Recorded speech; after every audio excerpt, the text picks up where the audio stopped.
is authorized to declare recess at any time. Today, the Rules Committee is convening to consider four separate measures: H.R. 275, H.R. 875, H.R. 394, and H.Res. 516.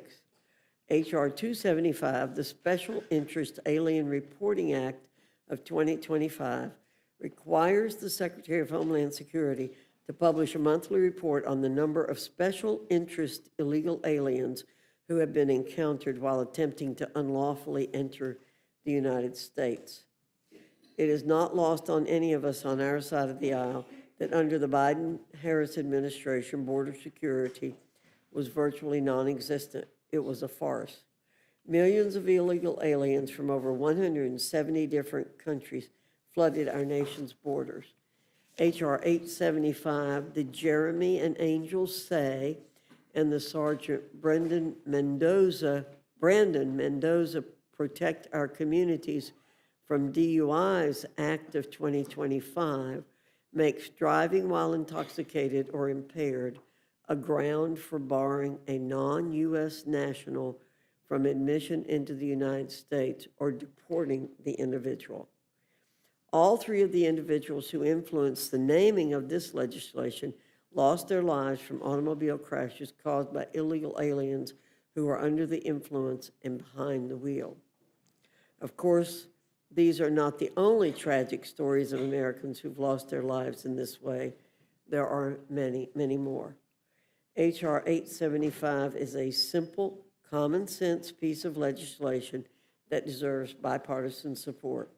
It's another necessary step in our work to restore law and order in our nation and to keep American people safe. Given these significant investments in continued ironclad I think I have 2 pages stuck together. Here we go. H.R. 3944, the Military Construction, Veterans Affairs, and Related Agencies Appropriations Act 2026, is a true, honest reflection of our nation's long-held values of honoring Americans who have served, supporting the many military families across the nation, and reinforcing America's national security posture. This legislation is in alignment with the President's budget request, as well as the America First agenda, through provisions such as fully funding veteran health care programs, fully funding veterans' benefits and VA programs, maintaining funding levels for research, mental health programs, and other programs relied upon by veterans, protecting the Second Amendment rights of veterans, and making critical investments in border security and military infrastructure that will increase readiness and protection of our nation. Given these significant investments in continued ironclad support for veterans, service members, and military families, this legislation deserves serious bipartisan support. Finally, H.Res. 516 condemns the violent riots that occurred in Los Angeles in June of this year. As I said previously here in the Rules Committee, the failure of both state and local officials in California to support the faithful execution of our laws is appalling. The violence we saw in California over the last few weeks flies in the face of the rule of law. The right to protest peacefully is enshrined in the Constitution. There is no debate about it. What is not enshrined in the Constitution is setting cars on fire, pelting federal agents and their vehicles with all manner of projectiles, and committing criminal acts that should land the person committing these felonies in jail without hesitation. This resolution sends a clear message that we are a nation of laws, not chaos and disorder. This is a good opportunity for our Democrat colleagues to join us in standing for the rule of law, and we hope they will. Before I yield to the ranking member, I'm going to offer some thoughts on recent commentary we've heard in the last few days directed at President Trump's response to escalations from despots in Iran's political regime. Yet again, we're witnessing the selective memory of some of our Democrat colleagues who've been crying foul about the president using the authority that they accepted in Democratic predecessors. Here are a few helpful reminders to refresh their memories. President Clinton ordered the bombing of mostly Serbian targets in Yugoslavia during the Kosovo War. President Obama joined a 2011 NATO bombing campaign against the Gaddafi government regime in Libya, and he led a military campaign against the Islamic State in Syria and Iraq. President Biden ordered U.S. strikes against the Houthi militia in Yemen. Indeed, Congress needs to defend its Article I authority, but we need to place the strikes in Iran within the full context.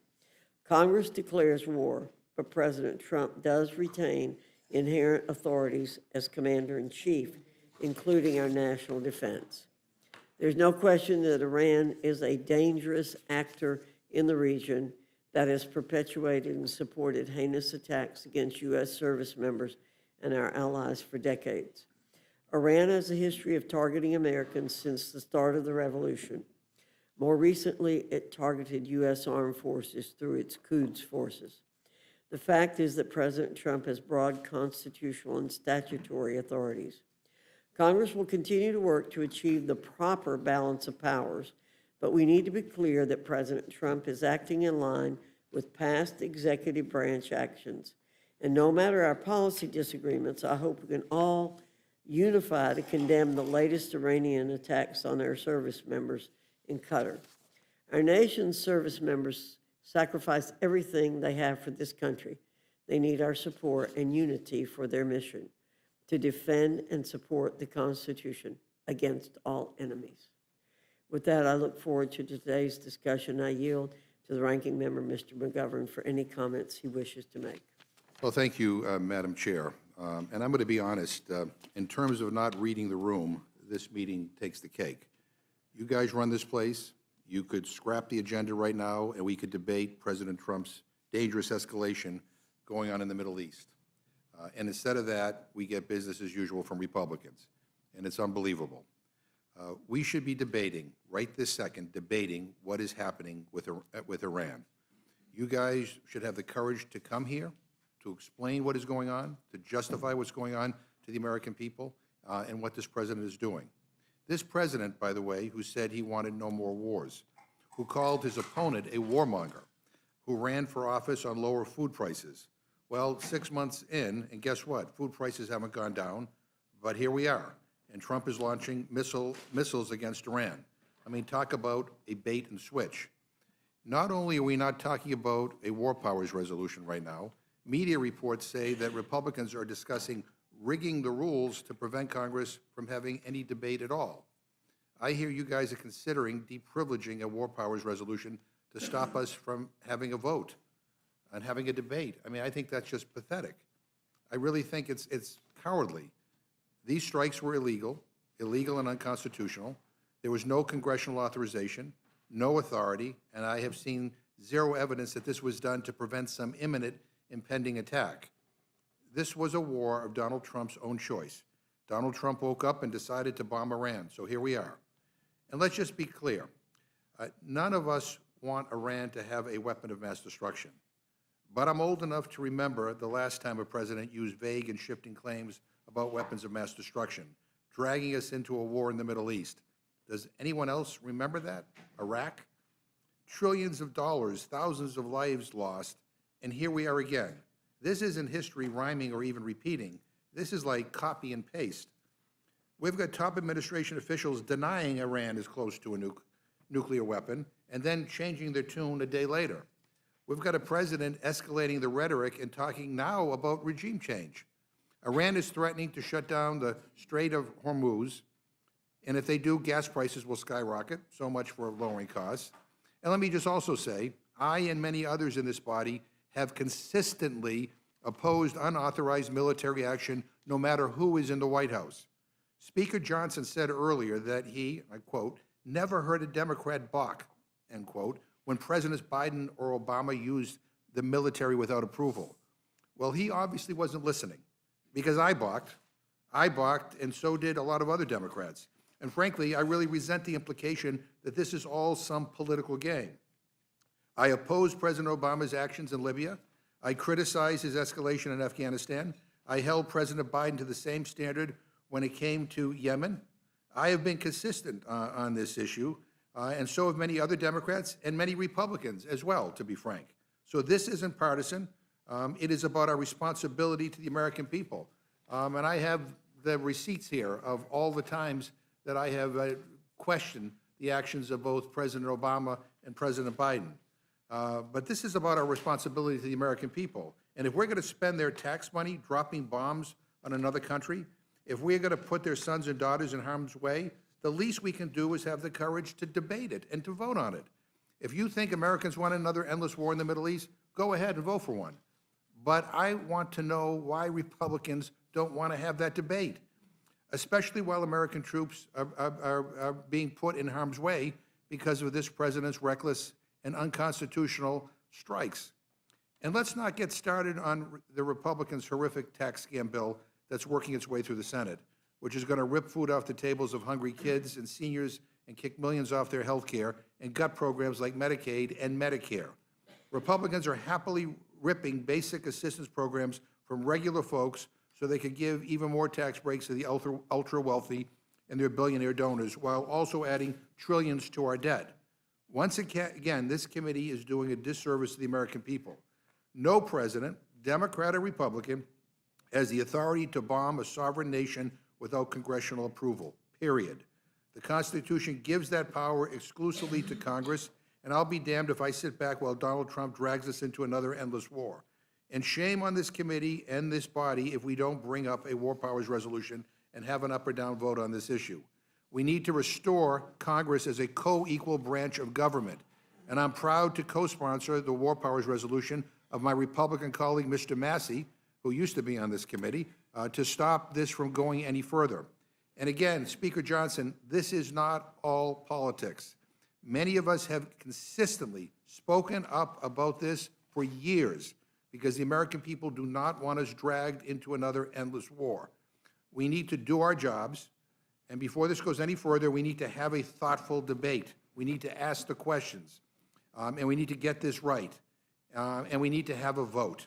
So I thank our witnesses for being here. I just wish that they were here on the most pressing issue that is before our nation and the world at this moment, but we're not. And with that, Madam Chair, I yield back.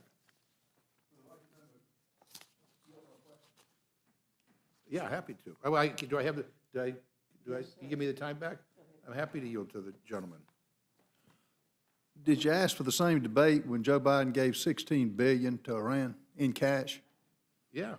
You asked for the same debate? I've asked for debate on all these issues. No. On the $16 billion that the President of the United States in cash, Obama gave $1.4 billion. Did you question that?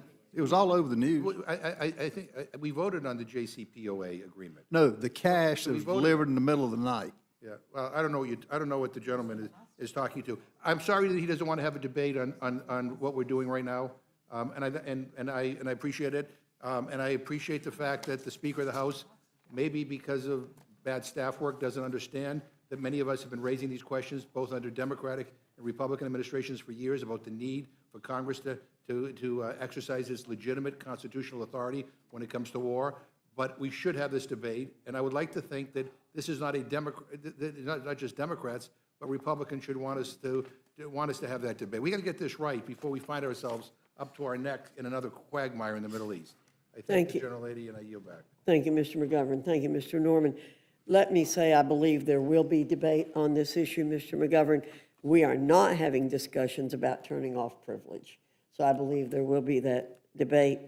And I encourage all members to attend the bipartisan classified briefing with the administration tomorrow. Clarification.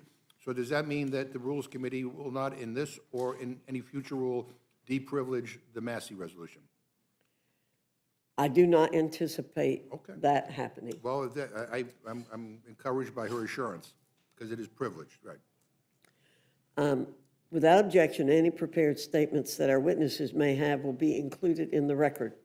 I now welcome our first panel, Representative Carter, Representative Wasserman Schultz, from the Committee on Appropriations. Your full statement will be submitted for the record, and we ask you summarize your statement in 5 minutes. Representative Carter, I welcome your testimony. Thank you, Madam Chairman, and thank you, Mr. McGovern, and the other members of the committee for the opportunity to appear here today to discuss the fiscal year 2026 Military Construction, Veterans Affairs, and related agencies appropriations bill. I want to thank Appropriations, a little closer. All right, I want to thank Appropriations Chairman Cole for his leadership in getting this bill through the committee. I also want to recognize the ranking member and of the full committee, Ms. DeLauro, and the ranking member of the subcommittee, Ms. Wasserman Schultz, for their help in getting us to this point. I value my relationship with Ms. Wasserman Schultz, and as I have said before, while we don't always agree on everything in the bill, we do agree on the importance of taking care of those who sacrificed so much for us. This is a special bill because it supports our troops, their families, and the nation's veterans. For fiscal year 2026, the Military Construction, Veterans Affairs, and related agencies bill discretionary allocation is $152 billion, a $5 billion or nearly 4.3% increase from the fiscal year 2025. I want to briefly highlight some of the priorities this bill addresses. It fully funds veterans' health care, provides for advancement for toxic exposure fund into the future. It includes $943 million for medical prosthetic research, addresses longstanding concerns of mental health and homelessness among veteran populations, includes nearly $14 billion for military construction and $470 million increase over the fiscal year 2025. This bill increases investments to address barrack deficiencies, bolster investments in DoD laboratories, assist in demolishing obsolete infrastructure, and provides $2 billion in military housing. In closing, this bill supports those who have satisfied and sacrificed for our country, and we maintain our commitment to the well-being both of the service members and the veterans. I look forward to and working with all of you as this bill moves forward. Again, I want to thank you for considering the amendments to this bill from members on both sides of the aisle. I appreciate your time and the opportunity to testify here today. And I yield back. Thank you, Judge Carter. Representative Wasserman Schultz, you're recognized. Thank you, Madam Chair, my fellow 2004 classmate, Ranking Member McGovern. I'm pleased to share my concerns as Ranking Member of the Milcon VA Subcommittee with the FY 2026 Military Construction, Veterans Affairs, and Related Agencies Appropriations Bill, H.R. 3944. Traditionally, the Milcon VA bill is one of the few appropriations bills that has bipartisan support, which is why we're usually first, because it's generally written around our shared goal of supporting our service members, veterans, and their families, no matter who holds the majority. And I concur with my friend, Judge Carter. He and I work very well together, have many mutual understandings about how this bill should be shaped, and inevitably have a divergence on at least some issues. Unfortunately, the traditional bipartisanship has crumbled this go-around because the Republican majority sadly continues to insist on including partisan riders and now supports this administration's unprecedented illegal actions when it comes to the VA. How did we get here? First, we still don't have a detailed budget request from the administration. Please let that sink in. In fact, this is the latest the budget has ever been. So the bill before us today blindly supports the administration's requests with zero justification. For example, there's a 67% increase, nearly an additional $14 billion to medical community care. Yet we have not one sentence of explanation from the administration why this increase is needed. Community care is needed for rural veterans and specialty care and when appointments at VA are scarce. But a massive 67% increase request demands robust justification. This bill supports a brand new $970 million housing program dubbed, quote, Bridging Rental Assistance for Veteran Empowerment. Again, we have not received a single sentence explaining what this program is. Committing billions of taxpayer dollars without knowing how it will be spent is a clear case of intentional fiscal negligence. That's why in our 11-hour full committee markup of this bill that ended at 2 a.m., Democrats offered several amendments aimed at transparency, simple transparency. Democrats asked for reports on DOGE and its access to private veteran information. We asked for spend plans on the 67% community care hike. We asked for a report on how tariffs will raise military construction material costs, and many other transparency-seeking amendments. Republicans objected to every single one. Heads firmly in the sand, they pretended this administration is acting in a normal manner. It's a shocking abrogation of congressional oversight. That is also why I'm offering similar amendments today, 4 in total. 3 of these amendments seek transparency, a spend plan on the increase to community care, a report on the impact of tariffs on military construction, and a report on DOGE and its access to personal and private information. Our veterans and we as members of Congress deserve that information. I've also offered a 4th amendment to address a disturbing revelation that VA removed certain protections for political affiliation and marital status from its VHA guidance, leaving open the possibility for VA to discriminate in hiring and in treatment based on these grounds. I hope these amendments can be made in order so we can exercise our duty of oversight. Second, the subcommittee only held a total of 2 budget hearings. We normally hold at least 5. We didn't even hear from the military services on their budget needs. Especially as this administration engages our military in war, that's egregious fiduciary neglect. This bill underfunds military construction by $904 million. If we held these hearings, we could openly debate the merits of the service's military construction and family housing requests. This bill underfunds the NATO Security Investment Program by $188 million. Our service members and European allies need this infrastructure, given raging global conflicts. How is this possible? As we and our allies face Russian threats, we shouldn't underfund this region's needs. So long as Russia wages an illegal war in Ukraine and threatens Europe, we must clearly stand with our NATO allies who stood by us for decades. The committee has only passed allocations for 4 out of 12 subcommittees, so we have no idea how other bills will fare.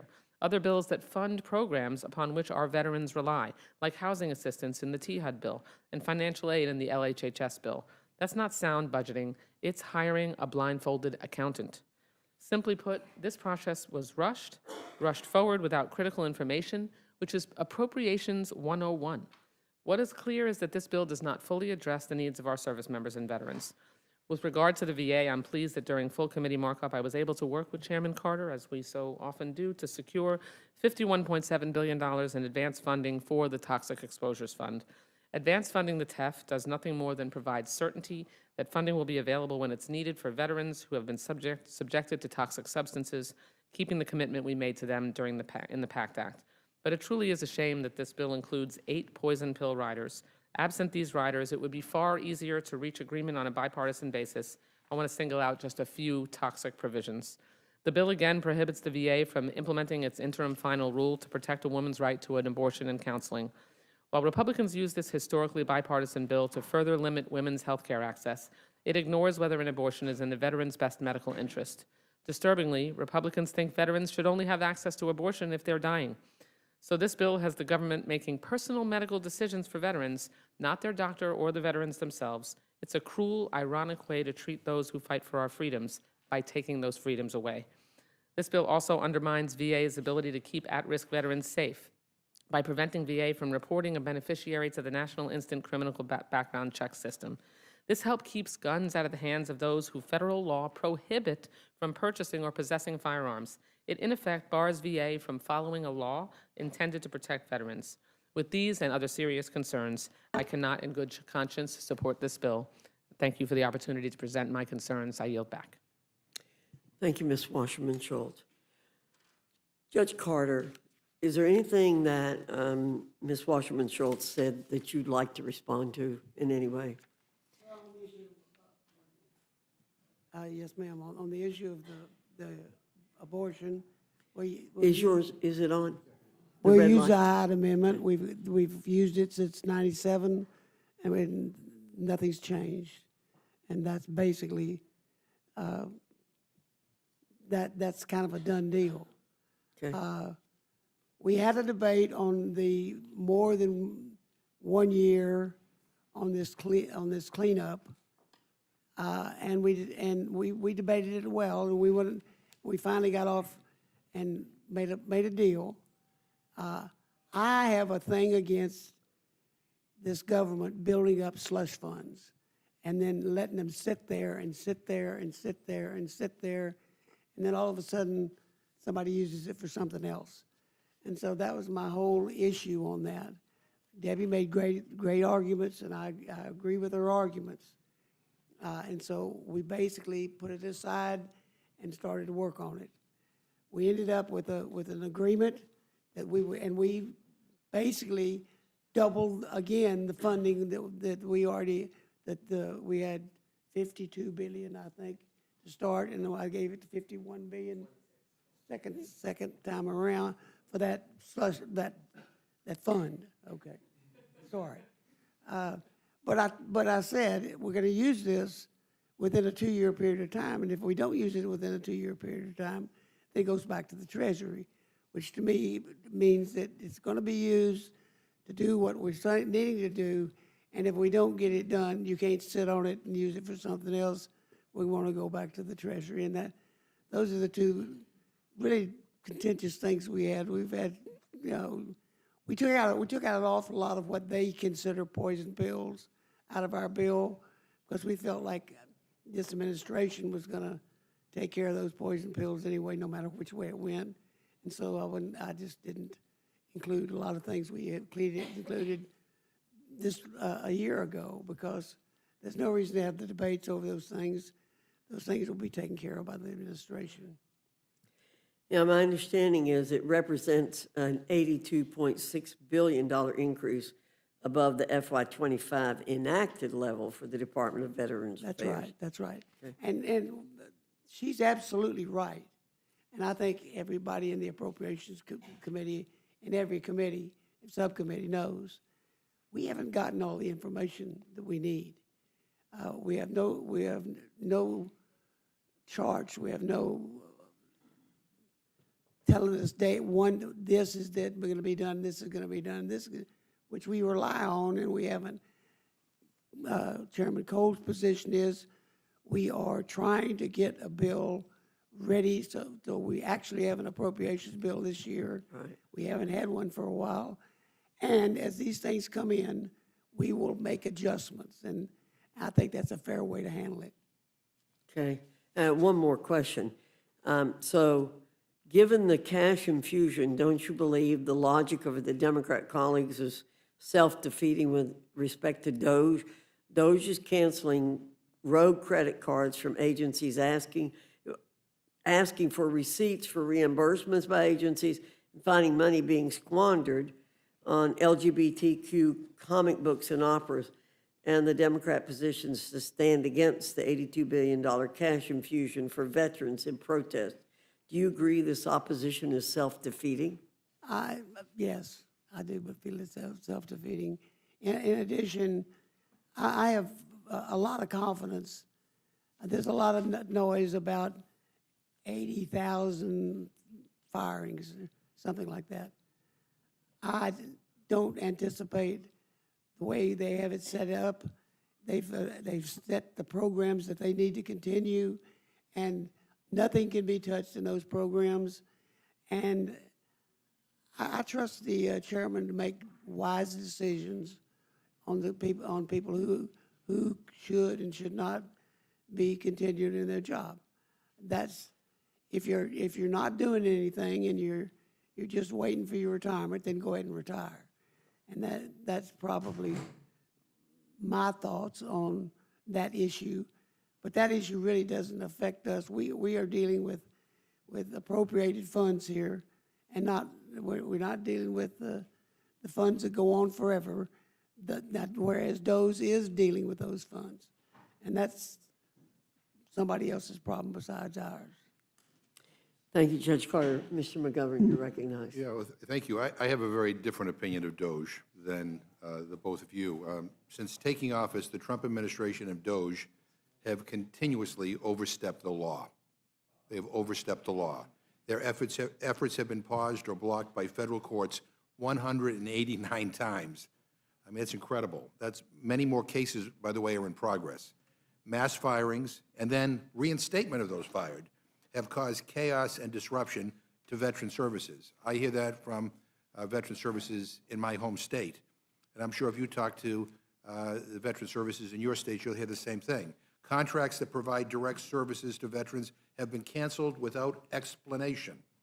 Critical programs like the one to help veterans avoid foreclosure have been shuttered, again, without any explanation.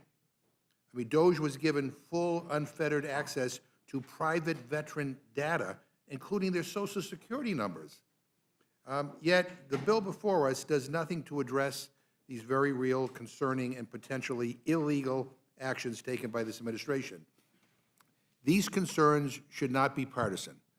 If a Democratic president did any of this, Republicans would be apoplectic, and rightly so, and rightly so. So, Judge Carter, why did you decide to ignore these problems in this bill, and why did you not include anything to prevent the administration from mass firing VA workers or ending contracts and programs without approval by Congress or protecting veterans' personal information? I mean, it seems to me that, again, the administration shouldn't be doing much of what they're doing through DOGE. Federal courts have interceded and required them to change the position. Why aren't we kind of reinstating here? Why aren't we protecting these programs and these personnel? We are appropriators. We appropriate the funds with the numbers we get. Right. And that's the number one reason why I don't think we do. Secondly, as far as those various courts, I mean, you know, I was a judge for 21 years. I know how many lawyers do know which judge to go to get the result that they want, and that's what's going on. I don't know, Ms. West-Michelle. Ultimately, it's going to get to the Supreme Court on every one of these issues, and I think they clearly already are showing that they're cleaning up much. Yeah, I thought when we appropriate funds, then that means that the administration has to respect that. But do you have a different opinion? I do not have a different opinion on anything that you just talked about, Ranking Member McGovern. We appropriate funds that fund the salaries of all the staff at the VA, and we actually, both in bipartisan outreach as well as in the ranking members of the House and Senate outreach of our subcommittee, have inquired both in a public hearing with Secretary Collins, who refused to answer our questions or give us any information or detail on the contract cancellations, detail on who was being fired, on, we ended up having to file the amendment in the full committee markup on DOGE transparency because the VA has completely stonewalled everyone in Congress, the authorizers, the appropriators. They won't tell us anything about how they're spending the money, how they're moving money around. Judge Carter and I, as well as Ranking Member DeLauro and Chairman Cole, communicated very directly during our markup to the chairman, to the secretary, that his hundreds of millions of dollars in transfer from one account to another without requesting a reprogramming for approval by the Congress was illegal. And we had a back and forth with him in which all of us on both sides of the aisle said he was wrong and needed to tell us and needed to come to us for approval. But they continue to act unlawfully, and they continue to really give us an opaque understanding of what they're doing, and intentionally trying to block out the ability of Congress and the House as the Article 1 responsibility we have in the appropriations process of being able to be a check on the administration and also make the decisions as appropriators. No, I appreciate that, and I really do think that we ought to be a better check, no matter who's in the White House. Either Because way. that's our job. I agree. Otherwise, why are we even here?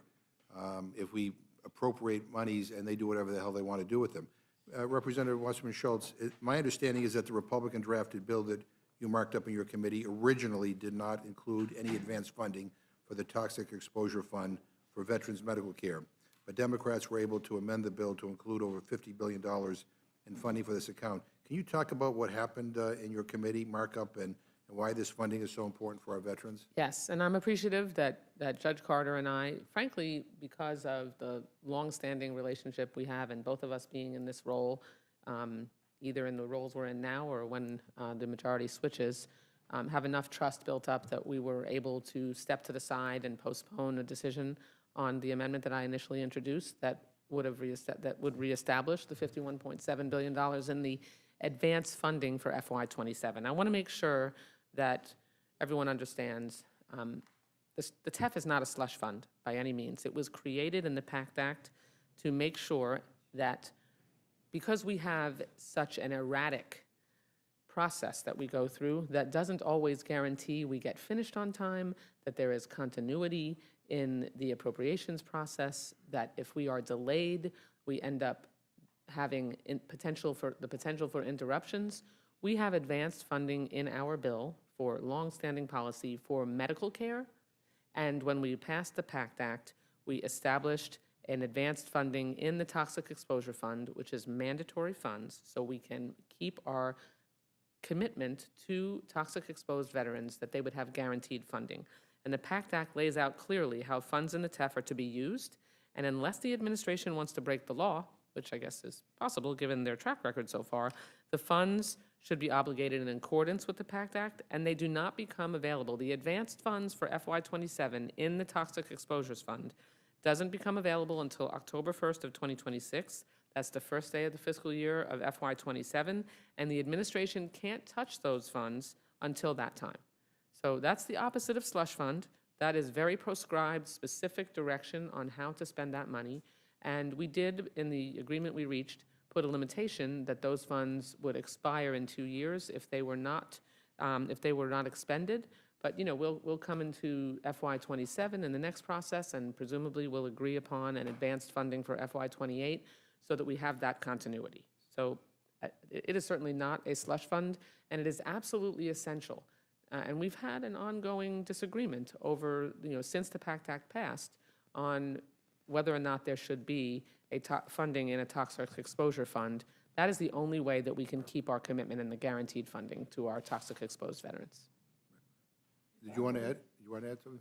Just to correct the mistake you said, we had $52 billion in our bill to start. It was advanced funding. For FY26. You said you had no funds for this program. We had $52 billion.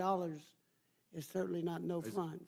We talk about advanced We funding. had current year funding. Advanced funds I that we mentioned, didn't have. I mentioned advanced And we had a funding. debate over it, and right. we had discussions, and we made a compromise, and I agreed to the compromise. No, and I appreciate that. No, and in my question, I mentioned advanced funding.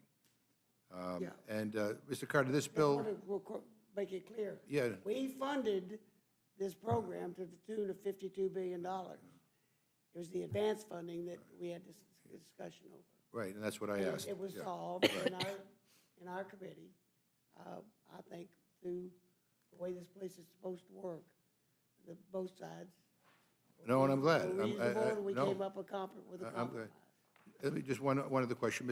Judge Carter, this bill underfunds military construction by almost $1 billion compared to what President Trump requested.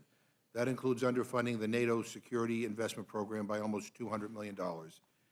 My question is, why did you decide to underfund military construction, and in particular to the NATO commitments so much lower than what President Trump requested? And then, Representative Wasserman Schultz, how does underfunding military construction projects affect the quality of life of service members, and why is it important that we fund our NATO commitments? We marked to last year's budget and plussed it up. We expect when the White House gets the rest of the information to us, we will probably be going to visit this again. But we basically took the position that we looked at what we did last year before we did a CR, and we came up with we marked more funds than was in 25. Thank you.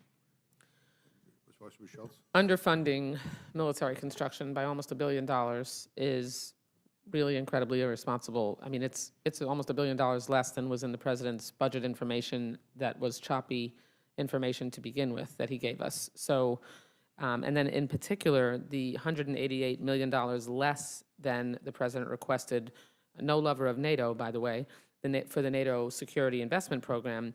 I want to explain to members the difference between NATO funding, where there's a separate debate about different nations' contributions, and the infrastructure program that is the NATO Security and Investment Program. So the House bill provides $293 million for that infrastructure program for NATO. That's $188 million less than what is needed based on the president's request. Funding for this program are not arbitrary numbers. They're the result of already agreed upon U.S. cost share for NATO projects, and our allies in NATO, they robustly meet their obligations in the infrastructure program. And given the conflict, and particularly the risk and war that is going on in, for the illegal invasion that Russia committed against Ukraine, it's absolutely essential that we meet our obligations and plus that $188 million back up. Ms. Captor, Marcy Captor from Ohio, offered an amendment to restore that NATO funding, but unfortunately the majority rejected it. I'm certainly hopeful that in the ongoing discussions, when we have more information, that we can also restore that funding as well. Thank you. I yield back. Thank you, Mr. McGovern. Mr. Griffith? I don't have any questions. Thank you. Mr. Norman? No questions. I'm sorry. Ms. Scanlon? He still has no questions. I'm sorry. Thank you. Ranking member? Yeah. Yes, okay.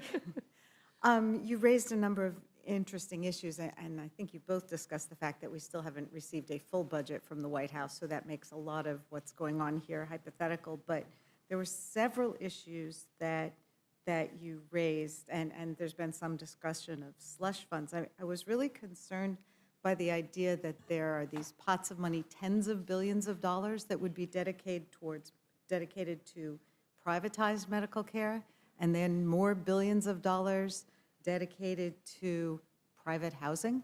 I'm concerned with a lot of the transfer of funding to corporate and non-governmental entities that we're seeing increasingly under this administration, that to have something like that happening with no oversight and no clear guardrails is concerning. Can you talk about that? I share your concerns on the medical community care transfer, shift of an increase in, that is 67%, that's $14 billion, nearly $14 billion increase to medical community care, private health care. It doesn't make sense to me. When we passed the Mission Act was pretty specific about when private community care was going to be available to our veterans, and that was, in instances when it was too far away for a veteran to get specific specialty care, so they could go to the community. Particularly in rural areas, that happens when the timeliness of getting an appointment was a challenge, but now we actually see that it takes longer in the community to get an appointment than it does to get it at the VA. And I think we all hear from our veterans that they clearly prefer care at the VA, because the care at the VA is delivered in a way that in a cultural way that understands veterans' needs.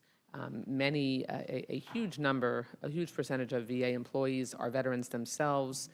There's an understanding of PTSD and so many of the healthcare challenges that veterans face. They're just not understood in the same way. So we've had no explanation at all I wish I could share with you why there is such a massive shift to community care funding, other than that it deeply concerns me that the administration is intending to shift the VA as much towards privatized care as possible, so as to ultimately, meet Project 2025's goals, which is to privatize the VA. And so that's deeply concerning. This privatized housing program, I wish I could tell you. I don't think Judge Carter could tell you either, because there was absolutely no budget justification for it. They didn't explain anything about what their intent is, yet the funding was provided in the majority's mark. We certainly know there are real estate developers who could be salivating over getting that funding. Certainly. There's been some discussion about whether or not this bill could have, or the committee could be addressing the layoffs and the turfing of VA employees. I've got a couple big facilities in my region, and we certainly heard from a lot of folks, many who were recent hires, because they went for the probationary employees first. So these aren't people who are, retiring, waiting for retirement to happen. These are people who are, at the prime of their time with the VA. What could be done? Numerous things could be done. I thank the gentlelady for her question, and that we should have included in this bill transparency in what the plans are by the VA for the staffing of the VA. I mean, they made clear and publicly announced that we have a further 80+ thousand employees. Respectfully, Madam Chair, these are not just, excess positions. They're not, the random, inexplicable, unacceptable expenditures of funds. There isn't 80,000 employees worth of excess in the VA, and I'm all for efficiency. But we offered amendments to make sure that the VA had to give us transparent, clear explanations of the employment decisions that they were making and the staffing decisions they were making. The majority defeated those amendments.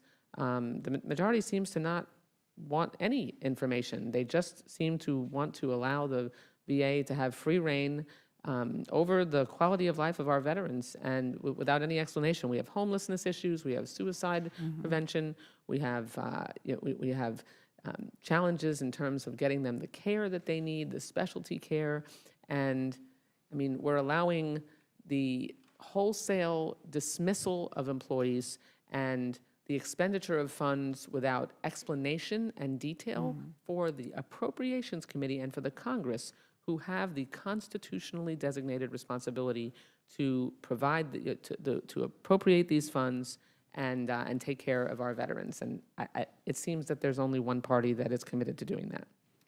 And it certainly has been concerning in our area, as we've seen, these wholesale cuts without a clear plan for how services will be able to be provided, and particularly where so many of the folks who've been cut are folks who are charged with things like operating the suicide hotline. That's a relatively new initiative. There were firings in that program. Right, And right. that were handled by DOJ, and we have gotten no explanation as to where those firings came from, why they were done, what DOJ has done with the private data and information that they've been allowed to access, lawsuits that have blocked that access. I mean, what are they afraid of showing us? I mean, And of course, as you mentioned, that with the firings, there are so many people who are veterans employed by the VA that there's been a particularly big impact on our veterans, and we've Yes. heard that in my office repeatedly. You also, I think we also heard that there are restrictions in this bill on reporting to the Firearm Background Check Agency, the NICS yes, program. they actually. How does that make sense? We're talking about folks who are experiencing some kind of medical or mental health issue. Right. I mean, we've seen mass shootings as a result of folks who are veterans not getting reported to the NICS system. Yes, the Section 260 in the Milcon VA Appropriations Bill prohibits VA from reporting a person who has been deemed mentally incapacitated, mentally incompetent, or to be experiencing an extended loss of consciousness to the National Instant Criminal Background Check System. In other words, under federal law, already, people in that category of individuals, of diagnosis, are required to be reported to the instant criminal background check system to bar them from purchasing a weapon. This prohibits the VA from following the law. And we know when someone has had that designation that they are a risk to be of danger to themselves or others, and it undermines VA's ability to keep at-risk veterans safe, the employees safe. It stops us from being able to keep guns out of the hands of people who shouldn't have them. I mean, there's three categories of ways that you are prohibited from purchasing a gun, and mental incapacity is one of them. But inexplicably, the majority is allowing people with that designation, mentally unstable, incompetent people who have been designated as such by the VA, to continue to purchase guns unfettered. That's pretty mind-boggling to the extent that our colleagues across the aisle say that our gun fatalities, our gun violence issue in this country is not the result of guns, but of mental health issues. If they're then putting barriers with respect to addressing Right. the connection between the two. I want to just point out, veterans make up about 1 in 5 adult firearm suicides, and we see an average of 4,600 veteran firearms suicides every year. I mean, so for this bill to allow more people who are in a mentally fragile state to be able to purchase guns in contravention of federal law, that's just unacceptable and will cause more needless deaths and injuries. Thank you. Thank you.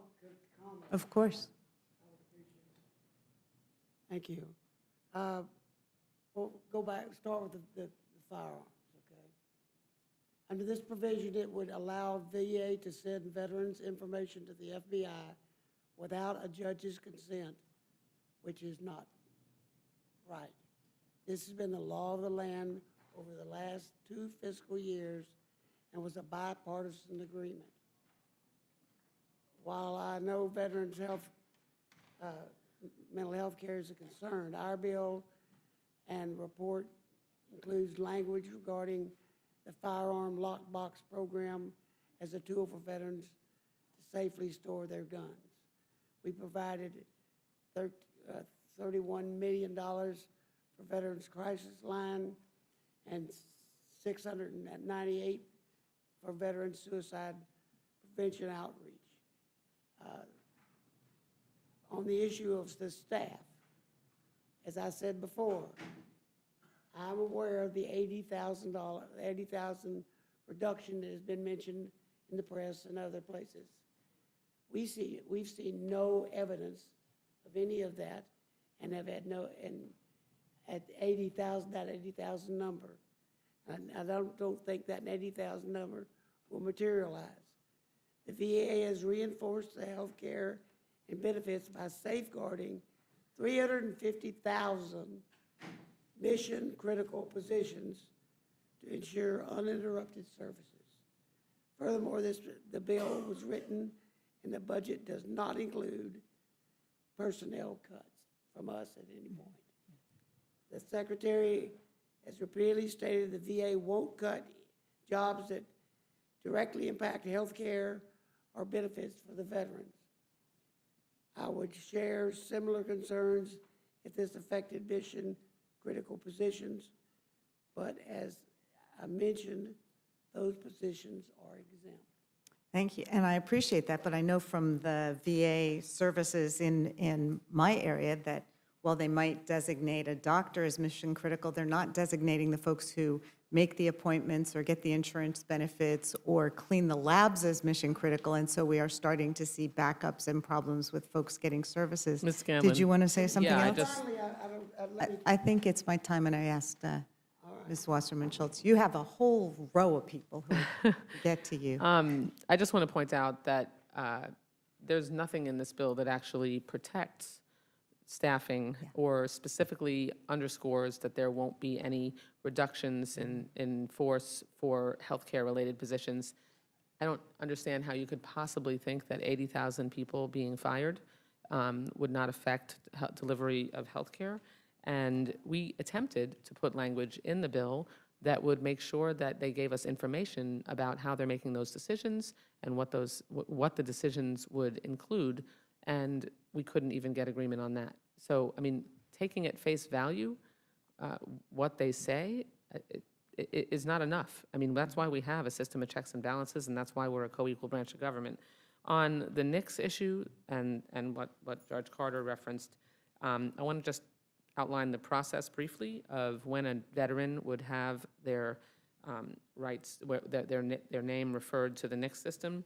When VA makes a determination that a fiduciary is needed for a veteran, it's not a determination that's made lightly. There's an extensive bureaucratic process in place to protect veterans, especially those who have been deemed incapacitated or mentally incompetent, to determine when a fiduciary is needed. If the veteran believes that determination is wrong, they have a right to appeal. If a veteran believes they were wrongly reported to NICS, which would stop them from purchasing a gun, they can have their rights restored through the court system, and some do. What it essentially does, this rider essentially says, VA, you cannot work with NICS, even when it means more veterans will be protected from harming themselves than those temporarily inconvenienced by not owning a firearm for pleasure. I mean, I want to just point out that every single veteran who committed suicide with a firearm, every single one. So this is a real issue, and we get notifications in our subcommittee on whenever there's a suicide on VA property. Over the last year, we received suicide notices from Asheville, Los Angeles, McAllen, Minneapolis, Las Vegas, South Texas, Puget Sound, and the list goes on. So we have to make sure that we aren't just taking VA, off the table when it comes to ensuring that people who shouldn't have a gun because they're a danger to themselves or others can't get one. Well, when the mental health is such a driver in firearm suicide, and it's 60% of firearm deaths are as a result of suicide, but it often gets swept under the rug because of mass shootings being so much more horrifying in the news or whatever. But this is clearly something that if we're talking about the VA providing mental health care, that they should be part of the system. Thank you for your testimony. Thank you. I yield back. Thank you, Ms. Scanlon. Ms. Wasserman-Schultz, I will tell you that in my community, which is very rural, there is a big push to want to use community facilities as opposed to having to drive long distances to VA. I think the point is to give veterans the choice to be able to do that. So, But Madam just so you- Chair- it's not an attempt to privatize VA. It's an attempt to make it possible for it to be convenient for the veteran. Madam Chair, if I might, a 67% increase with no explanation whatsoever, which is far greater than what the Admission Act's original intent was, which was when a veteran lived too far, so that it was a more than 40-minute drive, then they would have access to community care. When there was difficulty getting an appointment, particularly for specialty care, which is no longer the case. But let me say Not to for you convenience, that not the for wa- convenience. But the way it's currently structured is not, there are a lot of veterans who want more. That's all I'm telling Well, you. then we should from- change the law, Madam Chair, from what because I'm- that's not the criteria in the Mission Act. Okay, If I may comment. thank you very much. Certainly. In my state, a 40-minute drive, nobody would qualify. Right. Thank you, Judge. Ms. Leisure Fernandez, you're recognized. Thank you very much, Madam Chair, and thank you so very much for explaining the issues around veteran suicide.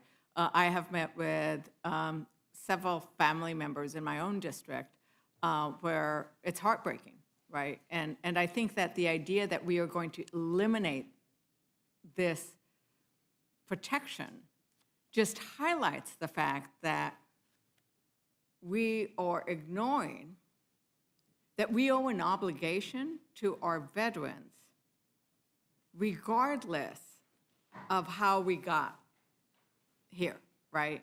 That, I often say that we can't just thank veterans for their service. We say that all the time. It means absolutely nothing if we don't provide them with the services they have earned. And over the weekend, Trump unconstitutionally bombed Iran. Now, there are consequences from that will flow for decades to come. As we know, Bush entered into a war that lasted for years, that cost $728 billion. He claimed, similar to this, that Iraq then had weapons of mass destruction. It took the lives of 4,000 veterans. We now have 4.2 million veterans post 9/11, right? And we owe them an obligation.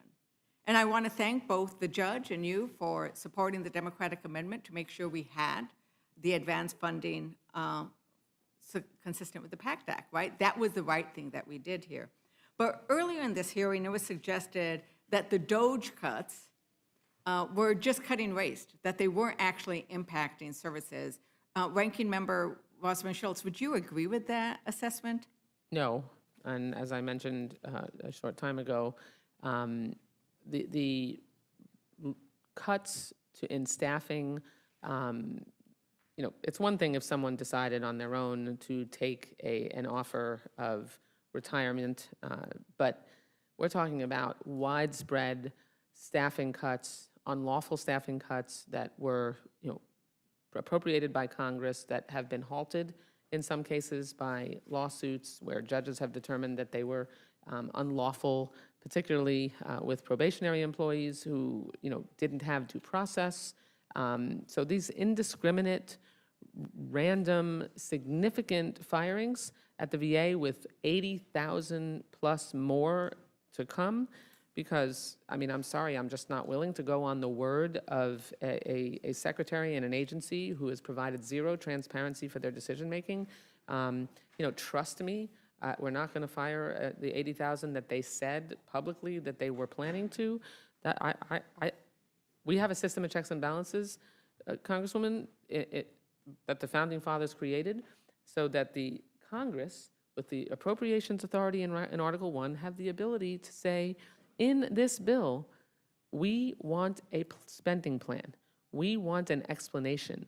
We want transparency on those cuts, and you do not have authorization to impound funds that Congress previously appropriated for these employees to provide services. And there's no chance, excuse me, excuse me. There's no chance if they fire 80,000 people that it's not going to cut into veterans' health care. No chance. Yeah, so I'll let you, I'll ask a question so you can indicate. I've been out in my communities. I have a very large rural district, as, many on this committee, although I'm the Democrat with a very large rural district. And people are already worried because they're not getting their calls answered. They're not getting their reimbursements paid. They are already suffering from the cuts that have already happened. Yes. So it is right to sound the alarm. And I think it's important that Congress act. We have power. It's only a question of whether we are willing to exercise it. And if you're not willing to exercise it, then you're not carrying out your constitutional obligation to your own constituents. And when somebody, when they say, well, it's cutting fraud, what I'm really worried about was GOP declares war on the Government Accounting Office. If we really cared about fraud and waste, we would not then be seeking to cut the agency that wants to get rid of in a careful manner that will look on a bipartisan, not actually nonpartisan. Anybody who asks them a question, is there anything else? This is how you look at fraud and waste, not by just saying, let's get rid of 83,000 people without any kind of consideration by firing people. What I perceive, having been the ranking member or the chair of this subcommittee for many years, is that with the allowing of DOGE to rummage around in veterans' private data and information, personal private security information, with the mass firings that have taken place with no accountability and impoundment of funds, canceling of contracts, saying they're going to transfer hundreds of millions of dollars without congressional oversight or approval. This is all designed to break VA from within so that they can ultimately point out, because of the length of time that this will cause people to have to wait for services and appointments and, the benefits that they're receiving, and then later on down the road, they can, the majority can point to the problems that VA has because they've caused them on purpose to say, see, VA doesn't work anymore. We need to just send even more money into community care and eventually shift where veterans get their care and their services to the private sector. That's unacceptable. It would gravely harm our veterans, and we have to stand in the breach and not allow it. Right, and veterans want to be seen at the veterans facility based on Trump, from his first time in office, they had proposed cutting community-based CBOCs, community-based clinics, and saying, well, that's all right, they'll just get care in the community. The reality is there is oftentimes no care in the community, and the veterans clinics provide a care that would otherwise not be available, and they want to be seen by people who are also veterans. So it is clear that veterans want to have a VA. They want a VA that works, though.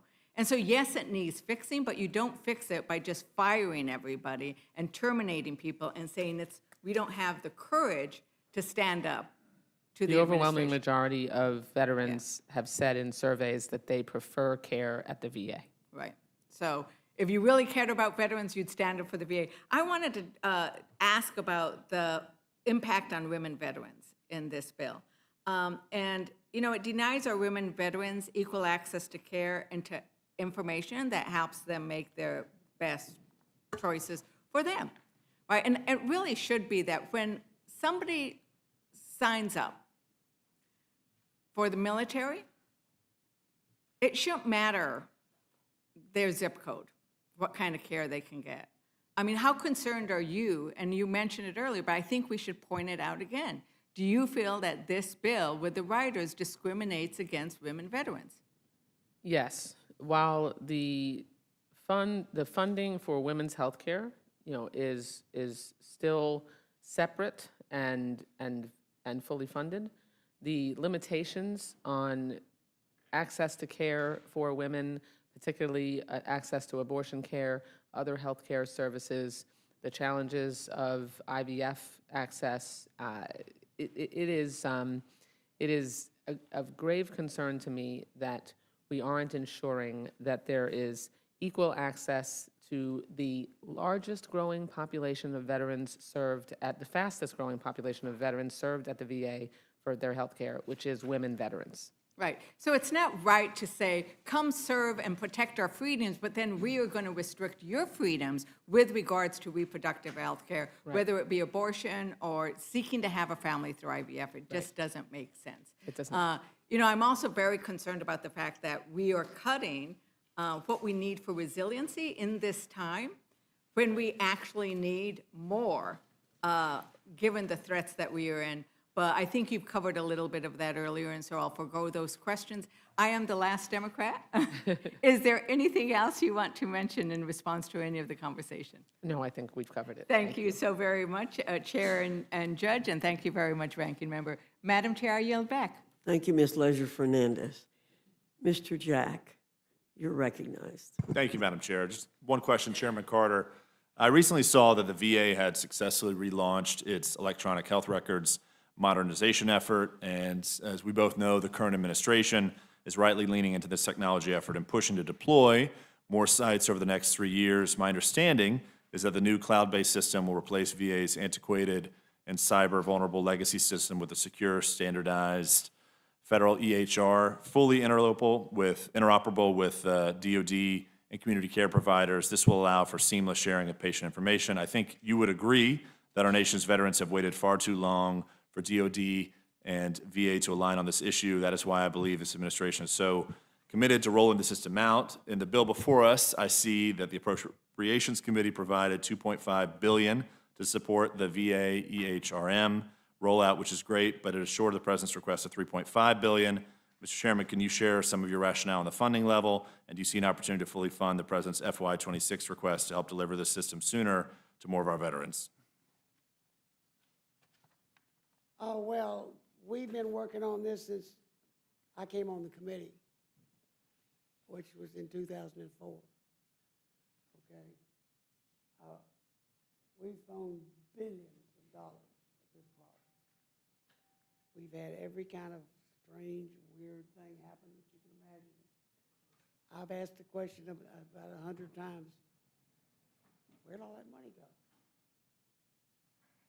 We're now at a, we think we've got a viable program beginning to work, and it is, we're looking forward to it moving much faster. That's why we continue to fund it. But I am a skeptic, as is my colleague, a skeptic, and as is every member of our subcommittee, a skeptic. And so we're watching those dollars like hen's teeth. They're very scarce. And we're saying, you better get it done, you better get it done right, and now's the time to start advancing. Where it works, it now works. The amazing thing about this whole thing is, when we finally get this technology done, it'll be obsolete. That's how fast with AI, that's gonna make everything go boom.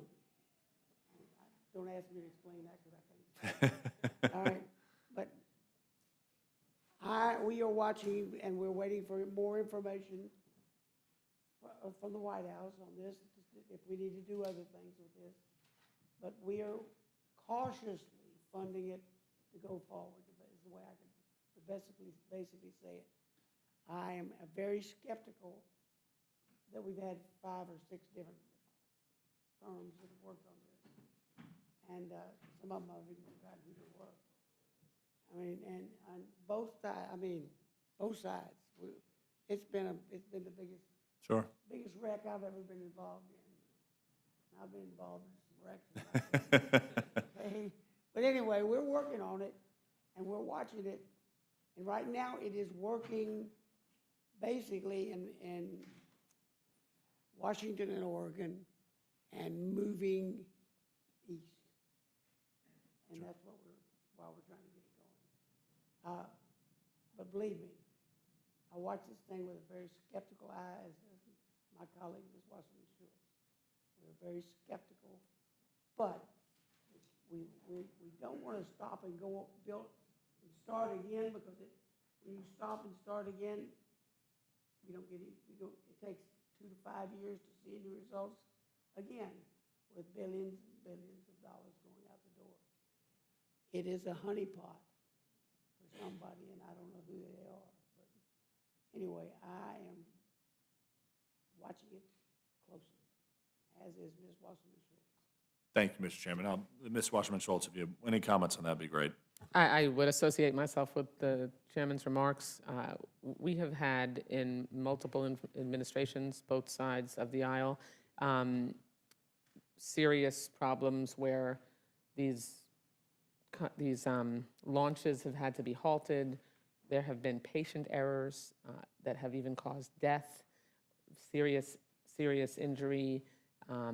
The interoperability has been challenging and not worked in some instances. So there have been long pauses and restarts. And so I think we're really of the same mind. Frustration, but interest in moving it forward, because you have to have an interoperable system that crosses through DOD and travels with you all the way through your time at the VA. And then hopefully eventually can include the community care component, which isn't even close to a possibility now. But there's real serious risk if it isn't implemented the right way, and patient risk. So I think we're all interested in there being advancement, but cautiously so. Wonderful. Well, thank you very much, Madam Chair. And Mr. Chairman, as always, you were the freshman steering representative for your class, so too am I for my class. So always admire you and follow in your footsteps. Thank you. If I can help, let me know. I yield back. Thank you, Mr. Jack. Mr. Scott, do you have any questions? No questions. Well, I thank our witnesses for being here today, and seeing no further questions, the panel is excused. Debbie.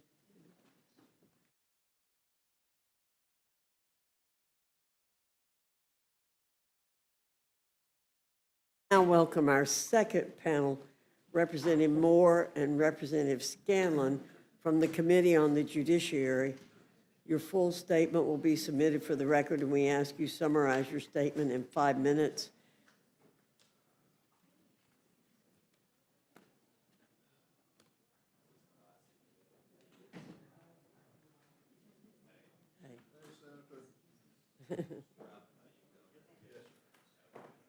Happy birthday, right?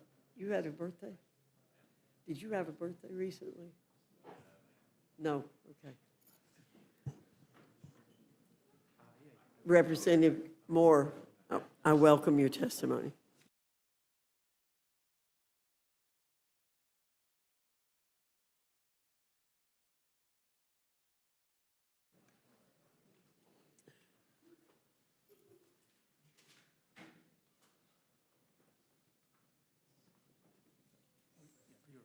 You're recognized.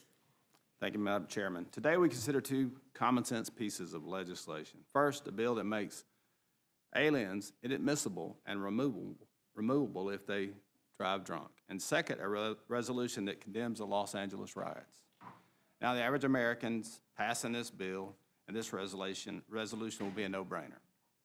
Even in this polarized time, Democrats should be able to join. Yes, ma'am. Even in this polarized time, Democrats should be able to join Republicans unanimously and support reasonable legislation. After all, deporting dangerous criminals and condemning dangerous riots are rational, normal, and coherent steps this House should take. Unfortunately, I'm skeptical that we will see much agreement from my Democrat colleagues on these measures. Regardless, I am thankful to this committee for considering the Jeremy and Angel Seay and Sergeant Brendan Mendoza Protect Our Communities from DUIs Act, a bill I introduced last Congress and again this Congress. Every 45 minutes, that is how often someone in the United States dies in a crash involving alcohol-impaired driving. In 2022 alone, there were 13,524 alcohol-impaired driving fatalities. In 2020, drunk drivers caused enough crashes that led to 400,000 injuries in this country. Those crashes don't discriminate. The victim could be me, it could be you, it could be someone, anyone in our families or communities. This issue hits home to me. And there was a newlywed couple from my hometown in Enterprise, Alabama, named Angel and Jeremy Seay, and I knew this couple personally. Angel and Jeremy were riding a motorcycle together when out of nowhere, an illegal alien under the influence of alcohol collided into the newlyweds with his pickup. Their lives were cut short in this senseless act. Tragedies like this are not uncommon across our country. In December of 2023, an illegal alien killed a 46-year-old woman and her 16-year-old son in Bloomfield, Colorado, when he drove his truck up to 100 miles an hour and ran into the victim's vehicle, causing it then to crash into a tree. Despite having 5 previous DUI-related convictions, a Boulder County judge sentenced this illegal alien to probation and community service and work release on December 8, 2023, in relation to 2 of those convictions. Just 4 days later, the drunk driver crashed and killed the mother and her son. Or consider the case in Florida, where just earlier this year, an illegal alien from Mexico was arrested for his 3rd DUI after he hit and killed a kindergartner. In Texas, in December of 2024, an illegal alien killed a 7-year-old girl after he drove drunk, crashed into a car that's being driven by the girl's mother. Just months earlier, under the Biden-Harris administration, ICE had lifted a detainer, which had previously been lodged against this illegal alien, after he was arrested for assaulting a family member in June of 2024. H.R. 875 makes common-sense changes to immigration laws to make an alien who is convicted or admits to drinking and driving under the influence inadmissible. It also makes an alien convicted of doing so removable. In fact, 59 Democrats voted in favor of this legislation when I brought it to the House on the floor last February. If you're a guest in this country, you drive drunk, you should be removed from our country, period. Drunk drivers are involved in 31% of all crashes that cause death in this country. On average, drunk driving killed roughly 11,000 people in the United States every year from 2012 to 2022. Yet current immigration law does not make aliens inadmissible or removable if they drive drunk and recklessly break our laws. H.R. 875 changes that and creates safer streets and safer communities for all of us. I urge my colleagues to support this bill. Today, we're also considering House Resolution 516, led by my colleague, Representative Young Kim. This resolution condemns the violent riots in Los Angeles, California. For weeks, we have seen violence spread in the streets of Los Angeles and beyond. Individuals have engaged in arson, looting, personal property destruction, vandalism, and assault of law enforcement officers. Meanwhile, the hardworking men and women at ICE have ensured that dangerous criminal aliens are removed from Los Angeles streets. In one operation, in May, ICE arrested aliens convicted of manslaughter, aggravated rape of a minor, and assault with a deadly weapon. The week the Los Angeles riots began, ICE arrested aliens with convictions for murder, burglary, battery, DUI, sexual battery, and grand theft. Yet apparently, all of that is a bridge too far for the far left. Under their logic, immigration laws should only be ignored, not enforced. The resolution expresses gratitude to law enforcement, including the LAPD, local sheriff's offices, and the U.S. Immigration and Customs Enforcement. This resolution is another piece of legislation that I hope all members can get behind, and I look forward to your questions. Thank the gentleman. Now recognize Ms. Scanlon. Thank you. Thank you to my colleagues on the Rules Committee. I've served on the committee for 6 years now, but it's the first time I've been on this side of the dais. So as we all know, in particular, bills typically only come before the Rules Committee when they can't garner 2/3 of our members' votes on the House floor. So why don't these two Judiciary Committee bills have broad support across the whole House? Because they're legislative clickbait. They're designed to provoke heat, noise, and division, not a thoughtful policy discussion. Pretty succinctly, I'd sum them up as both missed opportunities and huge distractions. So first, let's talk about H.R. 875. The tragic fact is that we lose more than 11,000 people every year to crashes caused by drunk driving, and more than 1 million people are arrested every year for DUIs. The scourge of drunk driving is something that all of us want to stamp out once and for all, and we can take steps towards doing that at the federal level. We can support enforcement of laws on the books. We can put additional resources towards anti-drunk driving awareness and education. And we can support programs that work to end alcohol addiction. I know for a fact there's a bipartisan legislation out there ready to go. But those efforts haven't been moved under this majority. Instead, we're dealing with clickbait legislation. A few years ago, when Democrats led the House, we passed the Halt Drunk Driving Act that would provide more support for technology that could interface with vehicles and prevent drunk driving. That was signed into law as part of the bipartisan infrastructure bill, even though almost every House Republican voted against it. Let's be clear. Anyone who commits a crime and endangers the public should be held accountable, and our existing laws reflect that. Serious DUI convictions are already grounds to deport or refuse admission to a non-citizen. Full stop. So this bill doesn't close any gap in existing law, and it doesn't make our country safer. It only weaponizes a problem to attack and scapegoat all immigrants. And it forgoes any nuance or circumstances which might call for a different result. I mean, as an example, just 3 months ago, the Speaker's own chief of staff was arrested for DUI when he crashed into a Capitol Police vehicle after President Trump's State of the Union address. Despite this incident, the Speaker said he has full faith and confidence in his staffer and believes he deserved a second chance. Yet he supports bringing this bill to the floor, which would deport a green card holder who may have lived here for decades for much less than that. In Arizona, sleeping in your car while drunk without even operating it or starting it can get you a misdemeanor DUI, and that would make someone deportable under this bill. Instead of confronting the dangers of drunk driving with serious public policy changes and resources, our Republican colleagues have brought us an unworkable proposal that doesn't address a very real problem on our roads, because the problem they're trying to solve is overwhelmingly about citizen drivers. I participated in the judiciary hearings that led to this bill being sent to the floor, and I carefully reviewed the majority report. There is absolutely no evidence in that hearing or report showing a causal connection between immigration status and drunk driving. And most notably, for all this talk, this legislation takes no real meaningful action to repair our broken immigration system. Now, HRES 516 presents similar problems. Instead of uniting people to condemn violence and draw the really important distinction between peaceful protest and lawless violence, our Republican colleagues have instead written up a largely fact-free and partisan resolution designed to score political points and sow division rather than reaffirming Central American values.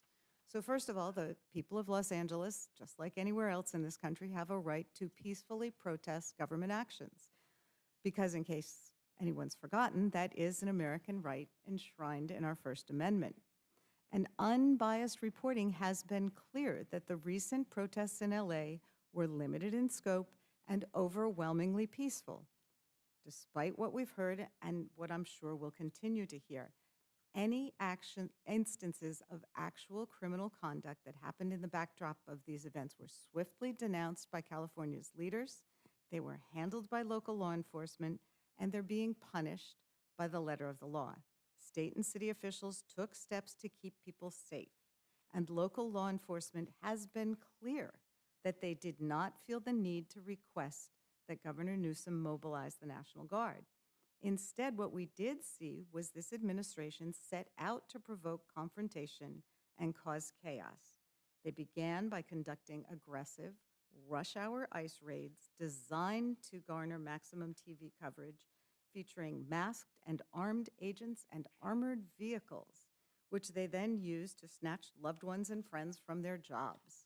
And while they didn't see fit to provide notice to local law enforcement, they did provide advance notice to a TV personality, Dr. Phil, and it allowed him to embed with ICE both before and after the raids and get exclusive interviews with the border czar. So this was followed by deploying U.S. troops onto our country's streets, with the president's agents proclaiming that they'd arrest California's duly elected governor and announcing that they wanted to liberate Los Angeles, an American city. It's the stuff of dictators and authoritarians, not U.S. leaders. And it demonstrably inflamed tensions and made law enforcement's job harder. Let's be clear, we all condemn political violence, and those who cross the line from protected speech and protected protest to violence should be held accountable. But the administration and this resolution are misrepresenting the obvious difference between mass protest and isolated acts of violence in a shameless attempt to distract from what people were actually protesting about to begin with. Because it's clear that the people in Los Angeles and across the country don't believe that this administration's efforts to terrorize communities with menacing police actions are good for them or good for America. People took to the streets in Los Angeles and elsewhere to make their voices heard because they know that this type of menacing law enforcement does not make our communities safer. When masked agents grab not hardened criminals, but hardworking people with no criminal past from their workplaces and neighborhoods and schools, they know that it doesn't make us safer when government rips people away from their children and disappears them to gulags in El Salvador based on tattoos and mistaken identities and just plain mistakes. And they know that it doesn't make us safer when the president forcibly deploys the military on U.S. soil to engineer a politically charged visual display. And perhaps most Orwellian of all, it doesn't make us safer when people are grabbed when they appear in court to make their cases for why they are entitled under our law to be here legally. So no resolution is going to distract from that. With both these bills, it's clear that House Republicans want to hide behind manufactured anger and division. They know that they've done nothing to keep their campaign promises about driving down costs for families, making our country safer, or making people's lives better. In fact, it's the very opposite. The 6 months of this administration have been a train wreck, and the chaos continues every day at the expense of American families and our national security. So we know they don't want to talk about this, so we end up with these crazy bills in front of us. And obviously, I oppose them. My Democratic colleagues on the Judiciary Committee oppose them, and I yield back. Gentlelady yields back. Now recognize Ms. Fishbach for her time of questioning. Thank you, Mr. Chair, and I just have a couple of comments sincerely, and I appreciate you bringing these bills forward, Mr. Moore. And, first of all, DUI is a serious offense. It is serious. And my family has been touched twice by folks who have been under the influence, and there's been a car crash. So my family has been on the receiving end of that. So I appreciate that you brought that forward, because it is a serious offense and we need to deal with it. And if people are here as guests, we should not be tolerating it. And as for the resolution regarding this underlines the Republicans' support for law and order. And it's an important thing. You know, I'm from Minneapolis, or excuse me, I'm not from Minneapolis, from Minnesota, where we had the Minneapolis issues. And they've already done 32 million, am I remember, in California, already done $32 million worth of damage in California. And we just have to make sure that we are supporting law and order, because these aren't peaceful protests. These aren't mostly peaceful. These aren't people taking to the streets. They're taking to the streets to do damage. They're not just trying to have their voices heard. There are serious issues going on, and serious damage and rioting, and that happened in Minneapolis, and now it's happening across the country. And so I appreciate you bringing this forward so that we can once again underline our support for law and order. So thank you very much, Mr. Moore, and I yield. Gentlelady is back. Now recognize Ms. Leisure Fernandez for her time of questioning. Thank you very much, and how nice to see each of you, and you look great on the other side of the table. So, you know, we've seen Trump's playbook before from all kinds of authoritarian and dictators across the globe and across the centuries. A nation reeling from economic hardship and trauma of a global crisis. A leader rises and claims he will take the country back to a glorified past. Instead of lowering grocery bills or raising wages, he finds a group to blame for all the economic problems. Over the years, over the centuries, we've seen the group be Christians or Jews or LGBTQ, and it changes who the group is, but not the playbook. We see sometimes a leader come in a democratic fashion and then demonize the press, undermine the courts, silence dissent. We often see wasteful military parades, and often war. You know, Americans are upset at the cost of groceries, the way corporations have too much power, how the rich keep getting richer, and the regular folks struggle. They want to be able to afford to buy a home of their own, to get quality health care, and to see their children have a more prosperous future than they had. Rather than pursue bills to address the cost of living crisis or help Americans achieve that dream of prosperity, Trump and the MAGA Republicans have declared immigrants the cause of all of our problems. Republicans are falling over themselves to introduce and pass bills to show how hard they are on immigrants, even if those bills are just restatements of existing laws, like Representative Moore's bill. Seriously, we agree. Serious DUIs should be deportable offenses. Guess what? Serious DUIs are deportable offenses. When Republicans go home and your voters confront you about closing down rural hospitals, you can tell them, oh, but don't worry. Look at how I beat up on immigrants. I passed a bill to pass a law that is already a law. Democrats know the immigration system is broken, which is why we've introduced and we will empower numerous bipartisan immigration bills to address the need for agricultural workers, to provide dreamers a legal pathway, and to strengthen our security in our borders. We're not seeing the same on this end. And in fact, you raised it, Representative Scanlon, when you talked about the concerns about due process and the number of people who are being rounded up without any due process, including legal residents and citizens.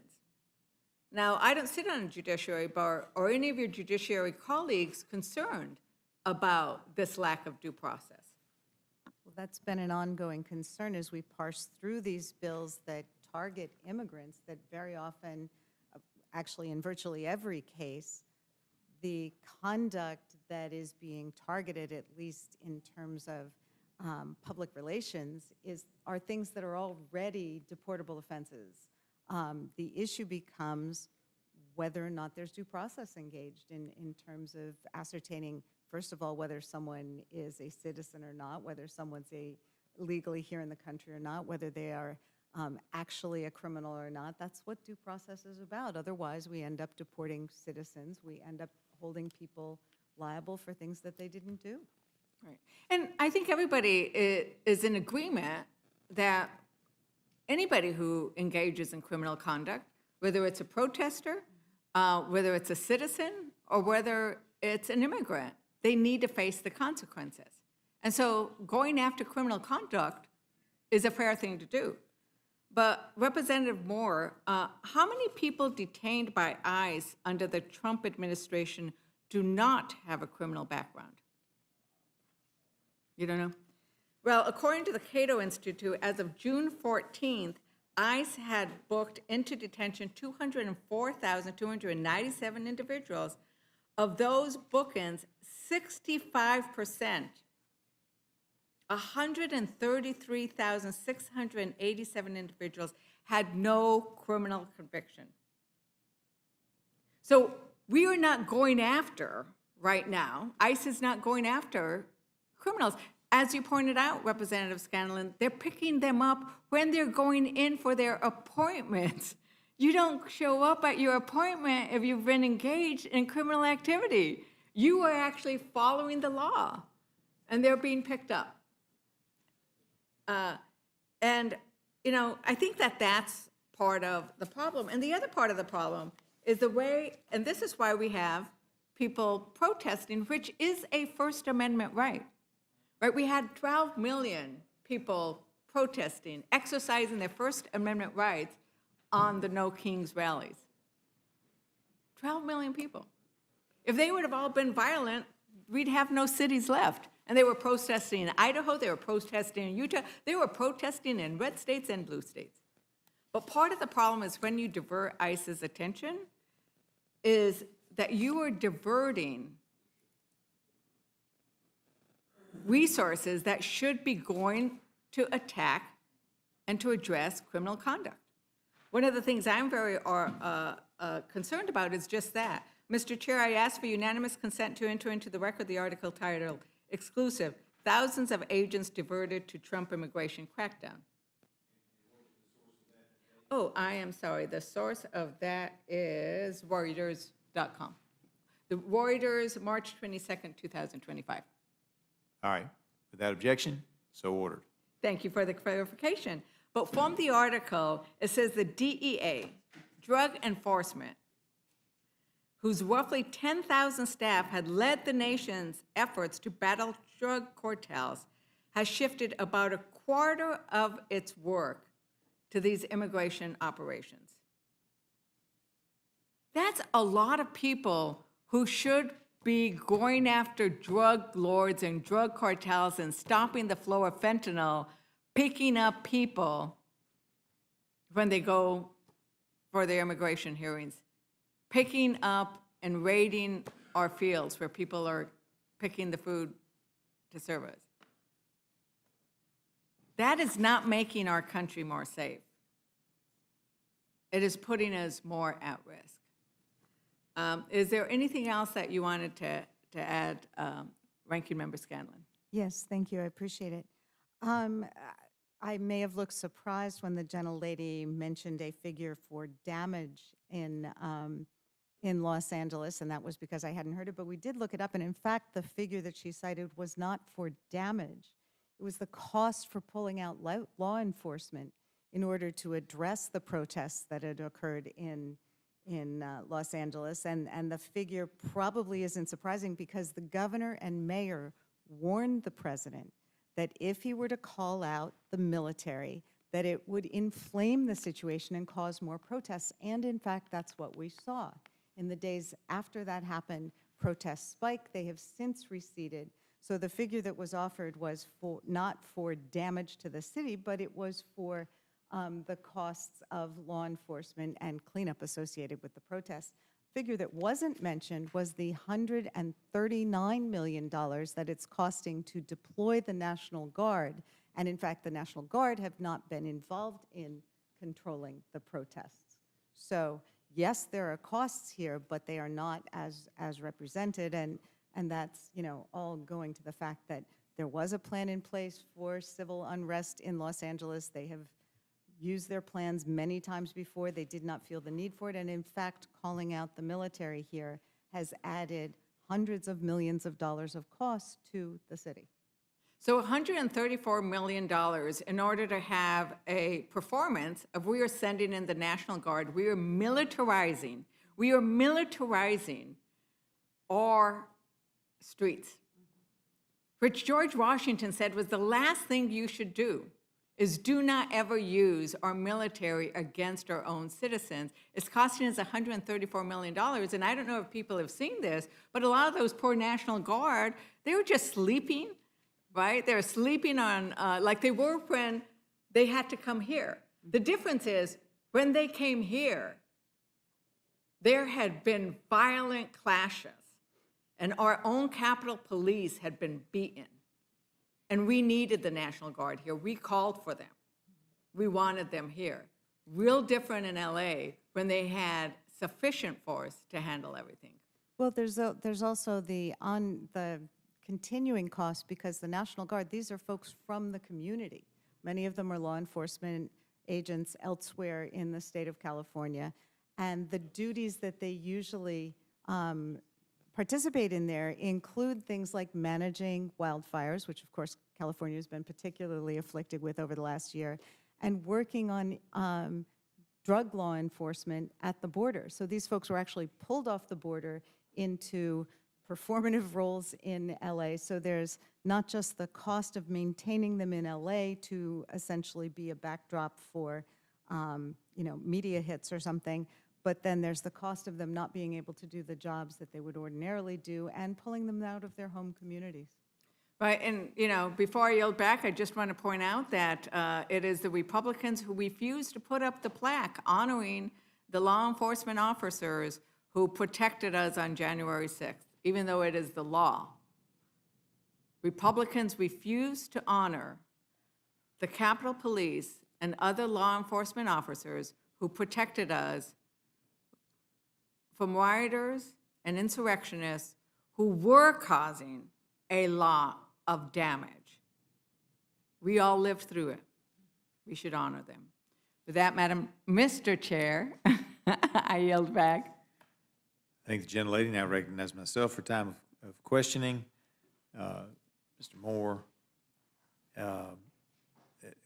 we heard all kinds of things that don't think anything to do with 875, but that bill actually requires for deportation a conviction, so due process is all in place. Isn't that correct?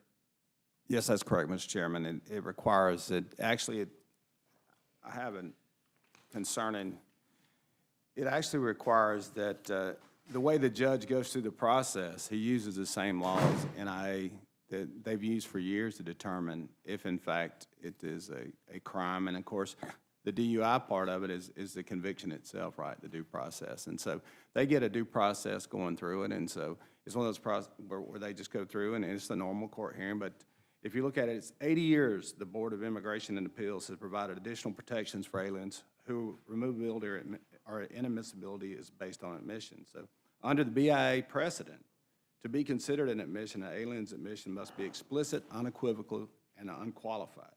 Even then, the immigration judge would still have to find the admission fits within jurisdictions relevant to DUI and DUI-related statutes, and that the admission is based on reasonable, substantial, and probative evidence. And so it should not be so difficult to remove a foreign national drunk driver from the U.S. to ensure that they cannot enter the U.S. in the first place. This contradiction kind of it's really fear-mongering. It contradicts the law, it contravenes the text of the bill, and undermines efforts to ensure that the aliens who drive drunk can be removed from the United States. So they get a normal due process. Can I just add, they don't require a conviction, though, for the Admissibility. inadmissibility, yeah. Right. For admission into the country, it can be based on an admission of facts that would taking on the admission of facts equal to driving under the influence charge. But for deportability, which is what I asked about, it is a conviction. All right, I appreciate that. With that said, I will, oh, sure, I'll yield you some time. Okay, Sure. were you done? I'm sorry. I'm done. Okay, thank you. I appreciate the time. I just wanted to respond a little bit. Yes, I talked about 32 million, but as I, just spend a couple of minutes on the internet, they actually estimated at potentially over 52 billion. Because they're talking about the property damage, they're talking about the cleanup. But, I think that the 2,000 buildings that were damaged by fire are significant. The 23, now this, I can imagine there was probably more, but at least 23 businesses that were looted and potentially burned. So, so we can argue over the numbers, but the fact is that there's serious issues going on. And I think probably those 23 business owners that were being looted, or at least 23, were probably appreciative of the fact that additional law enforcement and members of the military were sent in to stop that kind of thing, so maybe it stopped at 23 instead of 123. So I just wanted to point that out, that yes, maybe we had numbers wrong, but the property damage is significant. And I see the yield back. gentlelady also was concerned, or perhaps included in that number, were all the businesses that had shut down because of the disruption in that part of the city. Yep, absolutely. Thank you, Mr. All Chair. right. With that, I yield back and now recognize the gentleman. I'm sure that everything has already been asked, so I'll yield back.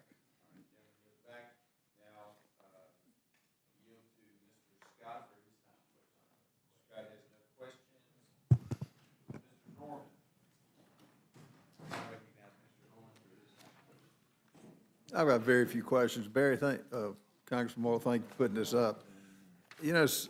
What you hear back and forth from my good friends on the other side, I don't know if pictures lie or not. Burning cars have a price, broken windows have a price, breaking and looting buildings, businesses have a price. That doesn't lie.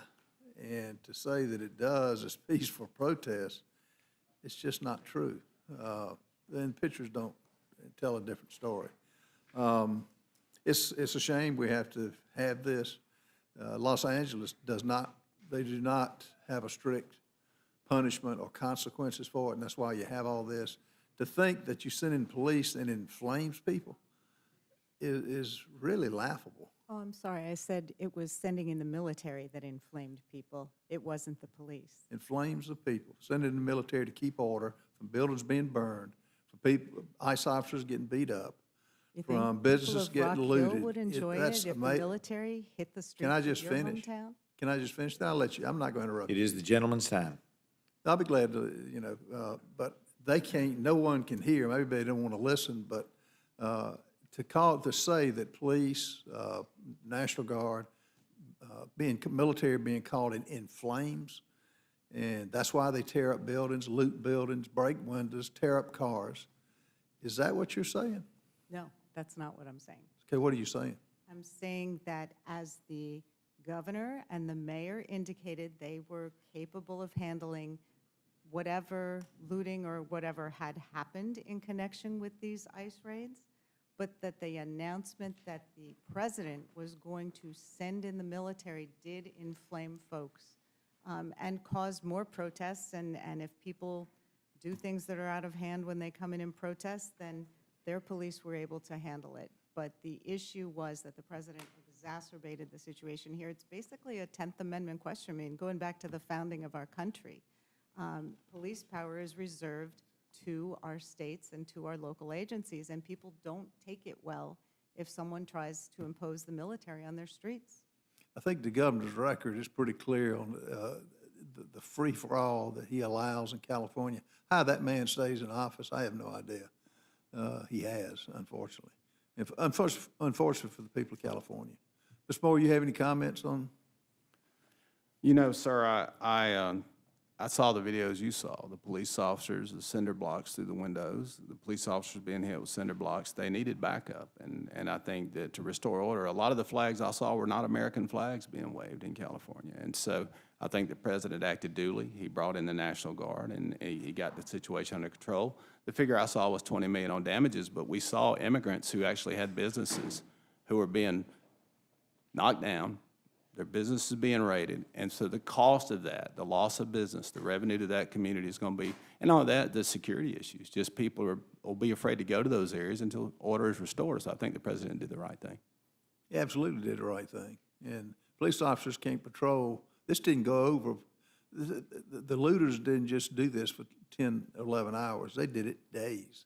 And the only reason the governor did not want help, he hates Donald Trump so much. Donald Trump helped out the people when a governor does not. You remember President Trump reached out and asked him to get it under control, and then Newsom denied he ever made the call. And so I think President Trump reacted the way he had to, and it just restored order to the community. His job is to protect the people, and sometimes that requires the National Guard. And to say the costs were associated with the National Guard and not with the damage and the looting went on defies any type of logic that I've ever witnessed. Anyway, thank you for putting this Yes, up. Now recognize Just the briefly. gentleman from, the ranking member, Massachusetts, Massachusetts, gentleman from Massachusetts for Yeah, a couple just of briefly, I wish the president had done the right thing on January 6th. I was here that day. I don't know if you saw the videotapes of what happened that day. I didn't know if you want to see pictures of broken windows and destroyed property. And when all is said and done, not only did the president not do the right thing, but when he got the chance, he pardoned everybody. And you talk about flags that were being waved, there were Confederate flags being waved that day. No one seemed to have any problem with that. And so and we can't even get the Speaker of the House to hang the plaque that Congress voted on to honor the men and women of the police force, not only of the Capitol, but all the area police forces who actually protected us that day. So I find this kind of selective outrage, a little bit startling. All of us condemn violence wherever it occurs, and looting and any kind of illegal activity. I think the issue in California was that the area of protest was contained. There were far more people protesting peacefully than violently, and so I find this selective outrage that and nobody has said a word about the pardoning of all those who did destruction to this building and who beat up our police. Yeah, if you want to ask. Mr. Governor, I think if I remember correctly, President Trump offered to bring the guard, and Pelosi turned him down, Well, right? he didn't, and so he did not. And we all know that. That's the new spin. Well, that's what But we did were President told. Trump pardon everybody? I guess he did. Yes, he did. I I don't think know. he did. I could give you the news articles if you don't know. He did. People who violently attacked men and women of law enforcement up here, who were protecting the lives of every member that was in serving then and all the staff up here. Yeah, he pardoned every one of them. Will you yield, Mr. I'm Governor? happy to yield to the gentleman so he can defend the indefensible. Gentleman yields to the gentleman, Good luck, Ralph. Are you denying, are you, North Carolina. pardon me? I yielded to you, he I yielded to you. yielded to you. Okay. Are you denying that President Trump is on record that he called for the National Guard, Nancy Pelosi wouldn't let him come in? That. That's not selective outrage, That's Mr. not what Governor. happened. But are you denying that the President Trump pardoned every single one of these people that came up here and violently attacked law enforcement? If you want to get into pardons, let's get into your President McGovern, your Can I president. just ask you one other question? Who's in charge of the National Guard? Nancy Pelosi or the President of the United States? The President of the United States overrode the governor in California and sent in the National Guard. So the idea that you're blaming Nancy Pelosi, this rewriting of history, is absurd. It's a way to cover up what, this You terrible. can't cover up the facts, Mr. No, McGovern. and the facts are that this Capitol was violently attacked All right. by a bunch of insurrectionists, and the President Time pardoned every belongs- single one of them. Time belongs to the ranking member at this moment. Do you have anything else to say? Yeah, the hypocrisy here is stunning to me. I yield back. Can I say one last thing? Gentleman has yielded back. I'm now going to recognize the gentleman from Georgia, Mr. Jack. He might yield you some time. Yeah, of course, I'll yield to you, Mr. Norman, please. Thank you, Ms. Jack. You know, I'll just say what was televised for I don't know how many weeks, Mr. McGovern, when Nancy Pelosi wouldn't get cross-examined. She wouldn't call the Sergeant of Arms up. She kicked Jim Jordan, and I think. And when was she in charge of the National Guard? I'm talking about the trial. I'm talking about, you can say President didn't ask for the National president Guard didn't in, do a but damn on the thing trial, to help no, us. y'all hate, look, pardoned them all. President Trump asked, it would have been avoided, he would have had the people there and stopped all of that, had it happened. It didn't happen. On the trial that was a charade, they kick off all the Republicans, Jim Jordan and I forget one other one, Jim Banks. It was a sham trial. And why didn't Nancy Pelosi have to testify? Why didn't the Sergeant of Arms have to testify? It was a sham because they hate Donald Trump so bad. What trial? Those are questions that need to be asked I by yield the back. chair. We try not to have debate between the various members. And I don't have the answer to those questions, and it's Mr. Jack's time. And maybe we Mr. could Jack submit wants to yield. a written request that maybe we could ask why Donald Trump didn't testify. Okay. Well, Mr. Jack. I will, I just want to ask Mr. Moore one question before I yield back, and obviously welcome any conversation as it relates to this bill. Specifically, Mr. Moore, I understand that over the course of a 10-year period, I believe this bill will actually be a cost saver for our government. It'll save about $500,000 estimate. Wanted to see if you had any comment on that.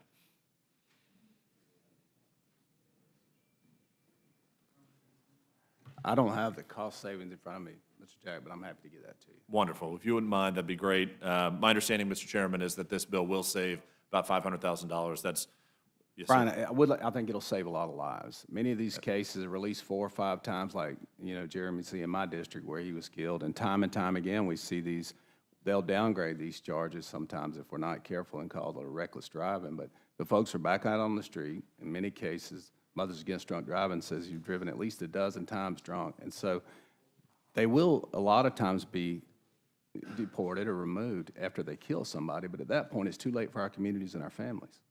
Sure. Well, thank you very much, Mr. Moore and Mr. Chairman. I yield back.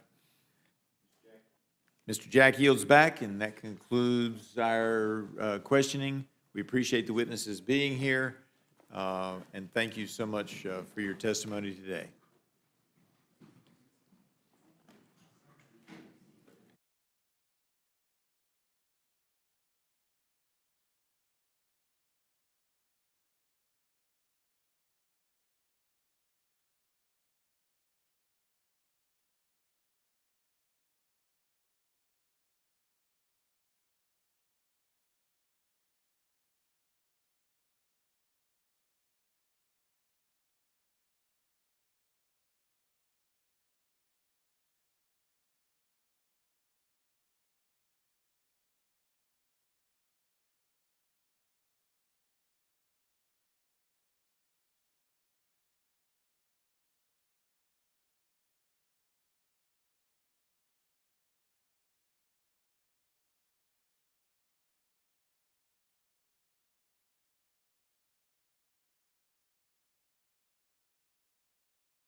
All right, I now welcome our third panel of the day, Representative Green and Representative Correa from the Committee on Homeland Security. Your full statement will be submitted for the record, and we ask that you summarize your statement in 5 minutes. Representative Green, you are now recognized for your testimony. Thank you.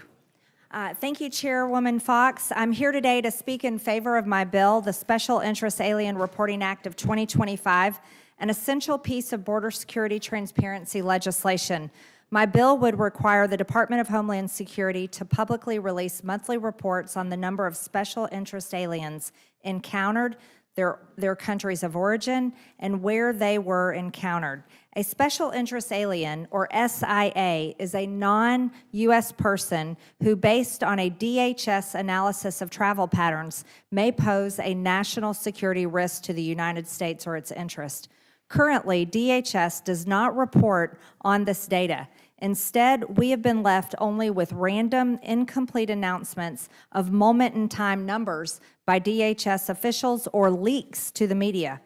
The Biden-Harris administration's disastrous policies place the United States in an extremely vulnerable national security position.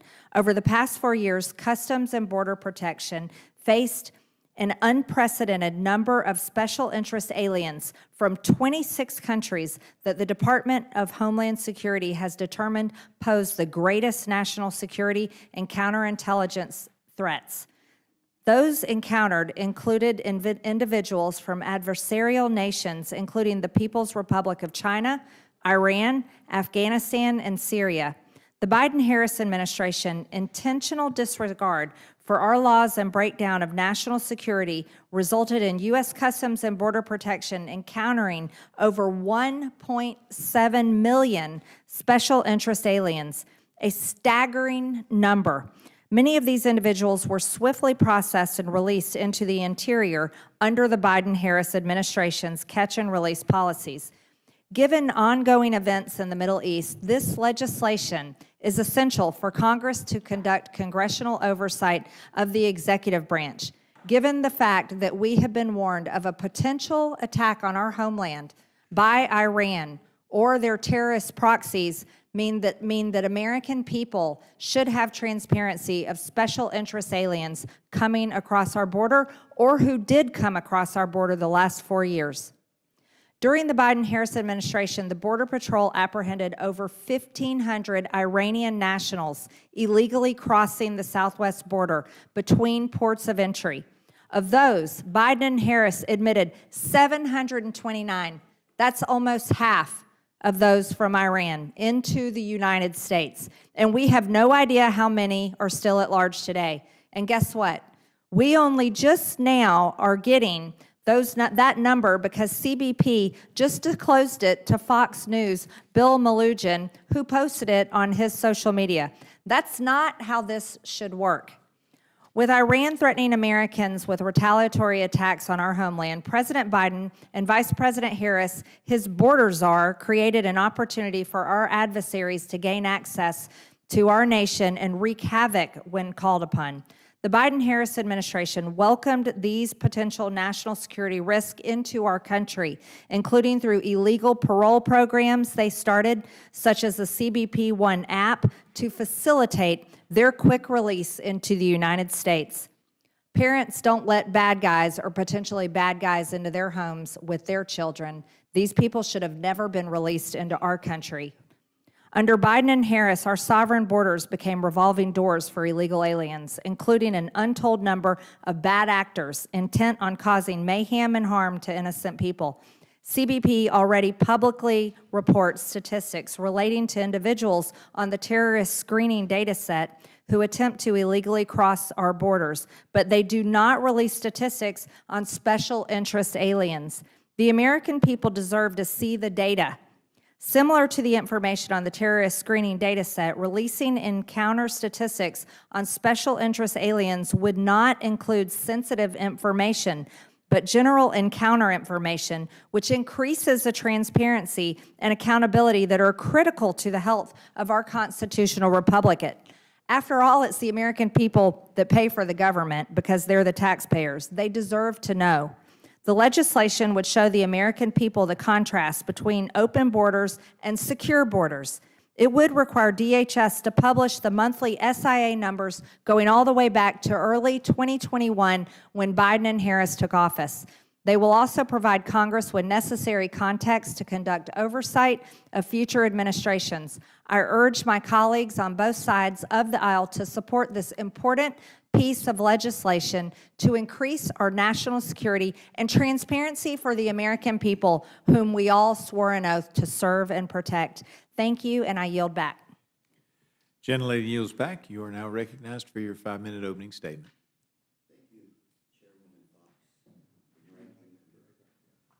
Chairwoman Foxx and Ranking Member McGovern and members of the committee, thank you for the opportunity to discuss the Tipping Off Terrorist Act. Although well-intentioned, this bill compromises national security. It's the bottom line. This bill requires Customs and Border Protection, CBP, to publish sensitive data on national security information on a monthly basis, essentially giving the bad guys information to do a better job of penetrating our defenses. But let's look at the big picture. Special Interest Alien, or SIA, just means that someone's travel patterns indicate a need for further scrutiny. It does not mean someone's a terrorist or out to do harm at all. During our committee markup, my colleagues on the Republican side claimed that this bill only required CBP to publish the total number of SIAs that are encountered while trying to enter the country illegally. If that were the case, I would support this legislation. But that is not the case. Greater transparency and accountability, Department of Homeland Security is important. Public needs it, but it should not be done at the expense of compromising our national security, which is exactly what this bill does. As the bill reads, it would also require CBP to publicly identify each SIA nationality, country of last residence, and the geographic location that the encounter was made, and whether the encounter was made at a port of entry or in the interior of the United States. By publishing this information in real time, bad actors will be able to tell who is getting advanced screening from CBP and which locations have been most successful in interdicting these immigrants. The bad guys will use this information to adjust their operations to try and avoid extra screening, which only hurts our national security. And please note that DHS has never publicly released these numbers on a real-time basis because the numbers could give away sensitive information. And please note today, there is nothing to stop DHS or Secretary Noem from publishing these numbers. Instead of addressing this bill on the floor, I asked the author of this legislation to work with DHS to get such information published or made available to the public in a way that DHS considers safe. I would ask the author of this bill to talk to the Secretary of Homeland Security and come up with a structure to publish this information that DHS would not deem harmful to our national security. Thank you, Mr. Chair. Chairman yields back. Now recognize Ms. Fischbach for her time of questioning. I have no questions. She has no questions. Now recognize Ranking Member McGovern for his time of questioning. Yeah, Ms. Green, it's my understanding that DHS can already release all the information that your bill is going to release. I mean, have you talked to Donald Trump? Have you talked to Kristi Noem? Why aren't they releasing it? What my bill would do is provide transparency for the American people on the DHS website. They Right, would, but they can do that already. They don't need a bill to do it. I mean, and last time I checked, Joe Biden's no longer president. Alejandro Mayorkas is no longer the head of DHS. All the people that you support are in power. Why don't they do it? well, You talked to them? under the Biden administration, the Border Patrol Chief, Michael W. Banks, was trying to release this information. Yeah, but that's not the They que- put that- this that's- post out here. That's not the This- question. Because the American people deserve to know how many special interest aliens that the Well, Biden-Harris why- administration let into Why the won't- country. Why won't Secretary Because the Noem- American people deserve to know. No, but why won't, I mean, have you talked to the Secretary Noem? I'm here with a bill. No, I would I- expect for you to vote for this. We're in danger now with a potential war that has been erupting this weekend.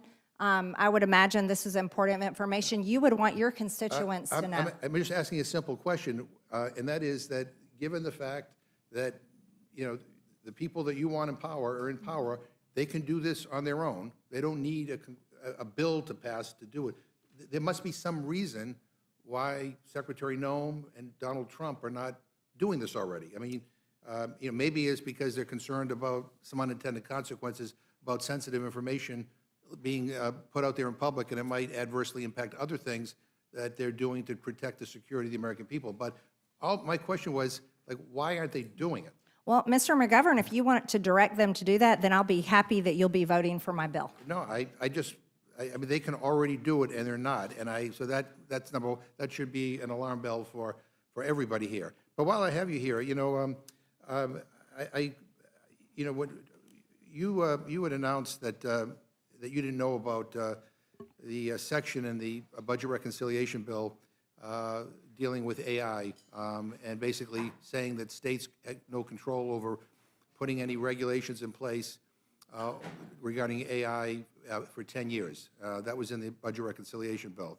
And you said, and you tweeted, you said, I am adamantly opposed to this, and it is a violation of states' rights, and I would have voted no if I had known that this bill was in there. I actually agree with you that I think this is a terrible thing to do. In the Rules Committee, before we voted on it, we actually had a mega hearing here, beginning at 1 in the morning, and we had a pretty robust debate on this provision. I even offered an amendment to strip it from the provision, but it failed. And then you tweeted, I would vote no on any bill that destroys state rights and lets AI run wild for the next 10 years. And again, I'm with you on that particular issue. Then I sent out a dear colleague, and it was hand-delivered to every office, about another vote we were having, which was basically a revote on the budget reconciliation bill. And I quoted Chairwoman Foxx, who said, any member who has any regrets about his or her vote on the first bill has an opportunity to vote no on the rule. If the rule had gone down, you could have forced the Rules Committee to change the underlying bill to actually drop this provision. But you voted yes, you voted to advance it. I also clearly stated I didn't know about that in the bill before the vote. So I've been very transparent about it. But you had a chance But to I'm read- glad that you agree with me on, I'm glad that you had a- agree with me on that, as well as agreeing that you would like Secretary Noem to release the data. So you I'll had be a- happy to have your vote on this bill You had a chance to release the revote. numbers of You had special a- interest you had a- aliens You had a monthly. chance to revote on the reconciliation bill, which contained the provision that you said you would vote We get no on. another vote when that comes back from the Senate, Well, Mr. no, McGovern. and well, that's the issue, is that in the Senate now, apparently, this awful provision has survived the bird bath. So it looks like it will be in the bill that comes back to the House whenever that happens. And so I guess the question is, did you really mean it when you said you were going to vote no on any bill? Because you voted yes twice on a bill that contained the... It must be really conflicting for you It to is. agree with MTG. You've agreed with me twice. No. On the AI provision about protecting state rights, and you're agreeing with me on my bill here that these numbers I should be agree with- released I- by I- Secretary I- Noem. I understand that Democrats have a hard time No. agreeing with No. me because you've spent years attacking me, but the reality is we have a that we're in small- we have agreement a small today. room So here. I'm excited for your we have a vote small- on HR 275, so Secretary Noem can we have a release small these room here. numbers. She'll be happy to release them. We have a small room here, you don't have to shout. I'm not shouting. Yeah, but I'm just simply saying that I guess we agree, I guess, in theory, on the fact that this AI provision is bad. The only difference is I actually voted against moving that bill forward twice, and you voted yes in favor of moving it forward twice. Yeah, And again, I- Mr. McGovern, I'm just- I've been very public about it, and I know it's hard for you to agree with me. I know, Because but you probably I- tell your donors bad things about No, me. no, But you're on record agreeing with MTG, so that's great. This is a big no, win no, today. I just wish MTG would vote with me, and actually... we and can, actually- and on the actually special vote- interest and aliens actually- bill. And actually vote against the budget reconciliation bill that contained this terrible provision in it. But even, I mean, you said you didn't know it was in it the first time you voted for it, even though we had a public debate here in the Rules Committee, and then you had a chance to vote against it I a don't watch the second Rules time. Committee. I'm Well, like you most know what? Americans, Well, you're a member of I the don't House of stay up all night. Representatives, and You it's guys your- are kind of it's crazy a- in here. You're a member of the House of Representatives, and it's your job to know what you're voting on. I mean, I Well, don't think that's... Mr. I don't- McGovern, so- you probably voted with Nancy Pelosi when she said, we got to pass it to read it and find out what's in it. So, that's on you, that's your party, but I'm glad you agreed with me today. Thanks. So let me just get a straight answer if on the Senate bill. If this is in the Senate bill, will you vote no on the Senate bill? Well, I'm hoping they take it out. I don't, and I'll be real honest, I'm against a moratorium on state rights to regulate and make laws for their states Right, on AI. right, yeah. And So so am I to take your tweet literally that you would vote no? I'm hoping that Republicans take it out in the Senate. I've if been it- very open and honest about it. Yeah, right, And yeah. we're not whipping votes today. So what we're doing is we're actually trying to talk about telling the American That- people that- how many special interest aliens have come across the border.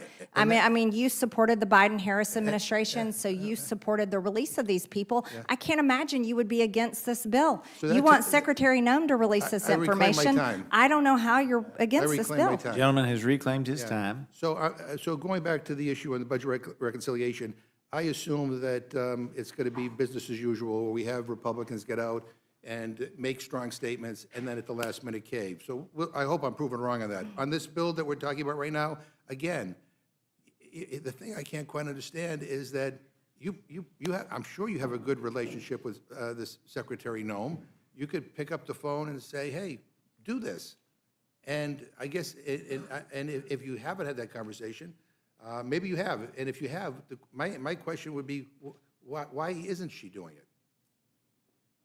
I'm so excited to have your vote for this. I think there's lots. I think even Secretary Noem, who I have strong disagreements with, and this administration know that it is dangerous, and it could actually damage the safety and well-being of people in this country and of other investigations if this stuff we're doing. So to be clear, I oppose your bill, but I'm just wondering why we're wasting our time bringing a bill to the floor that the administration could do on its own. Mr. Correa, do you have anything you want to add?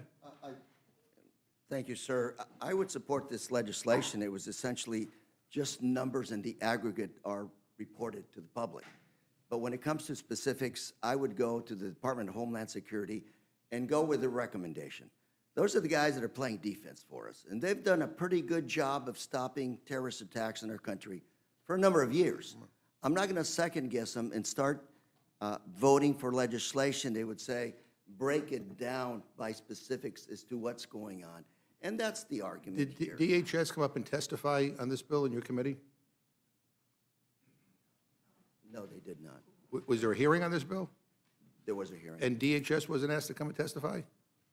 They weren't there. And is there a reason why DHS wasn't there?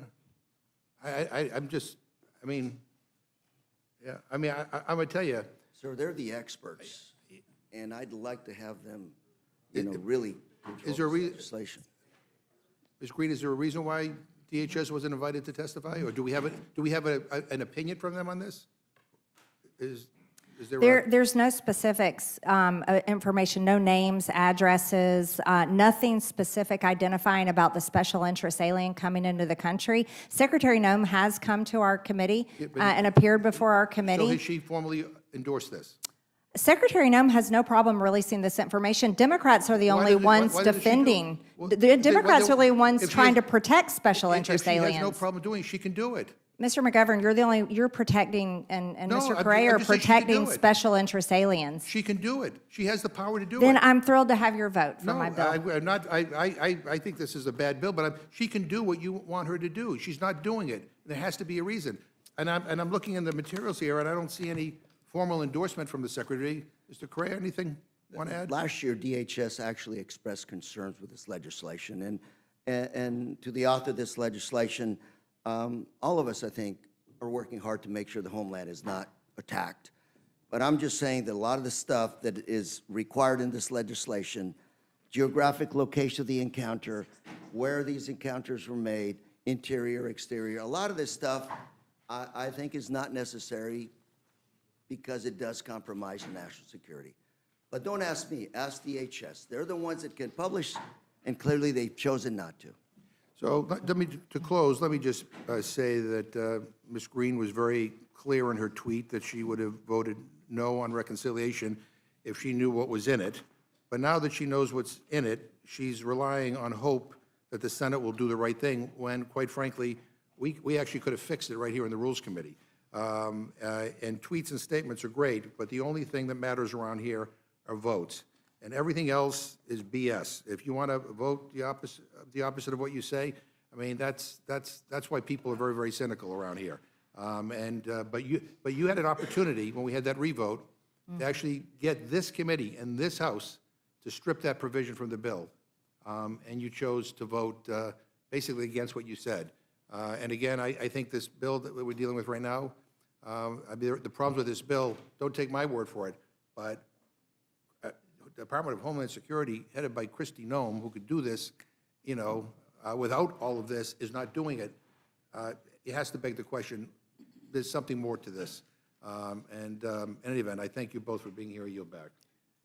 Gentleman yields back. As we all know, laws often last longer than any one administration.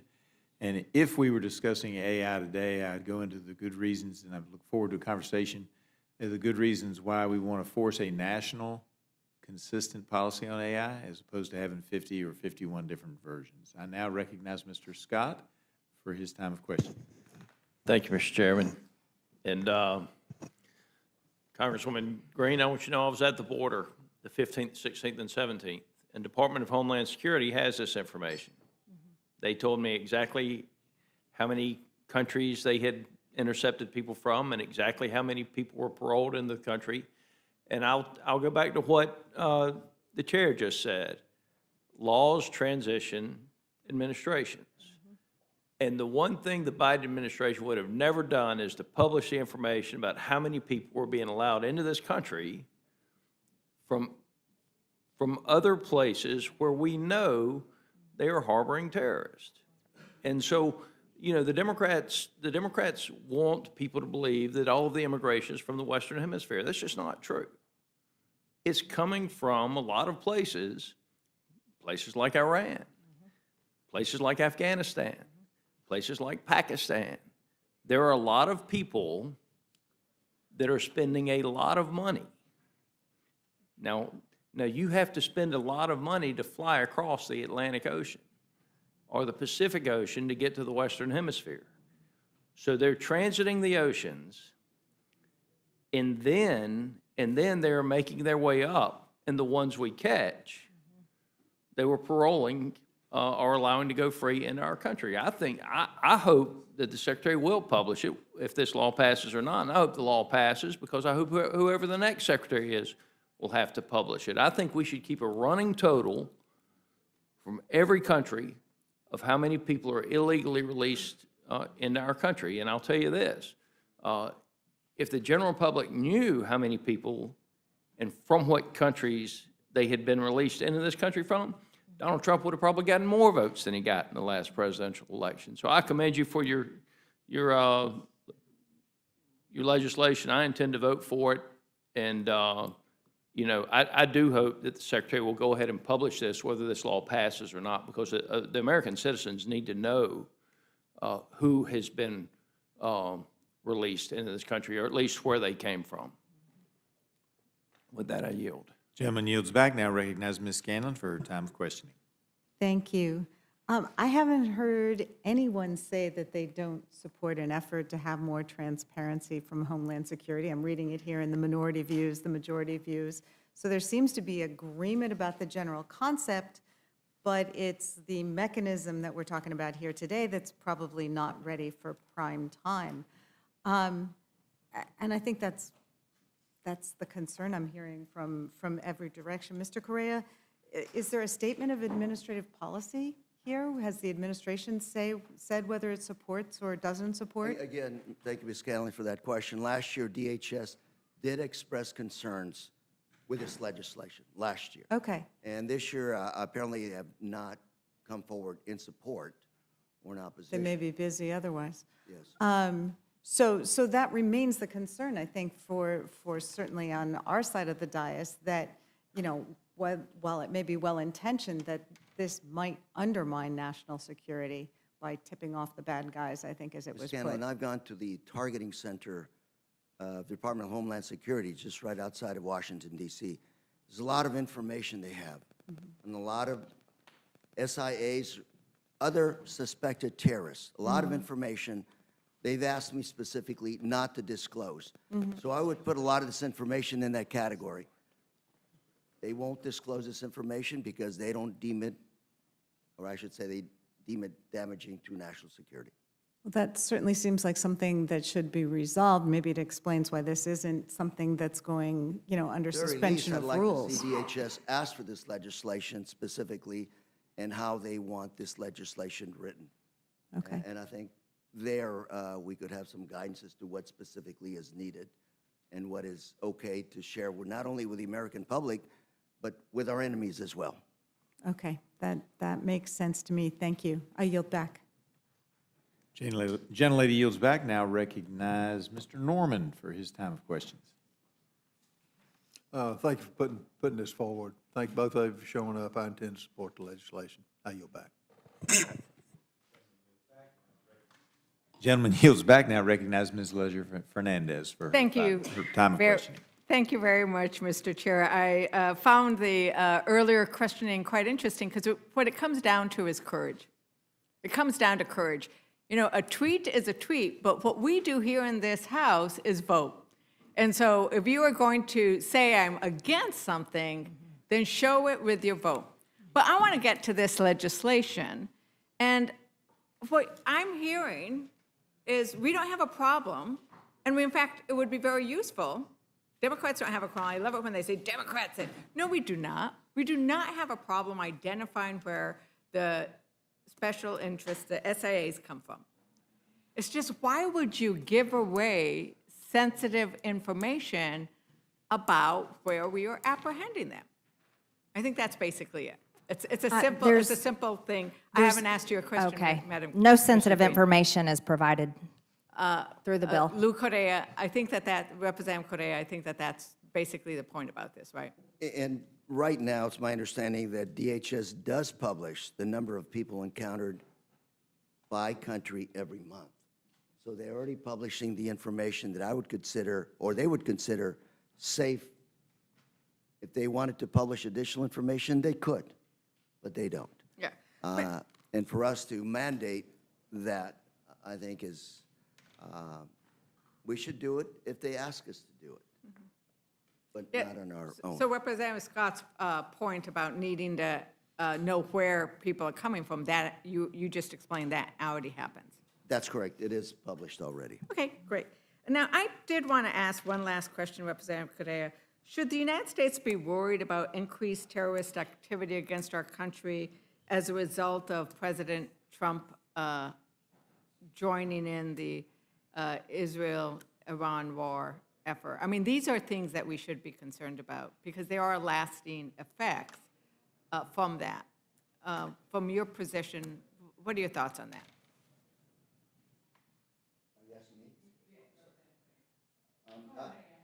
I think so, but I think we should always be concerned about foreign attacks, foreign terrorist attacks in our country.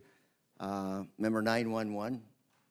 There was challenges around the world, but that essentially came out of nowhere. Failure of our national intelligence agencies.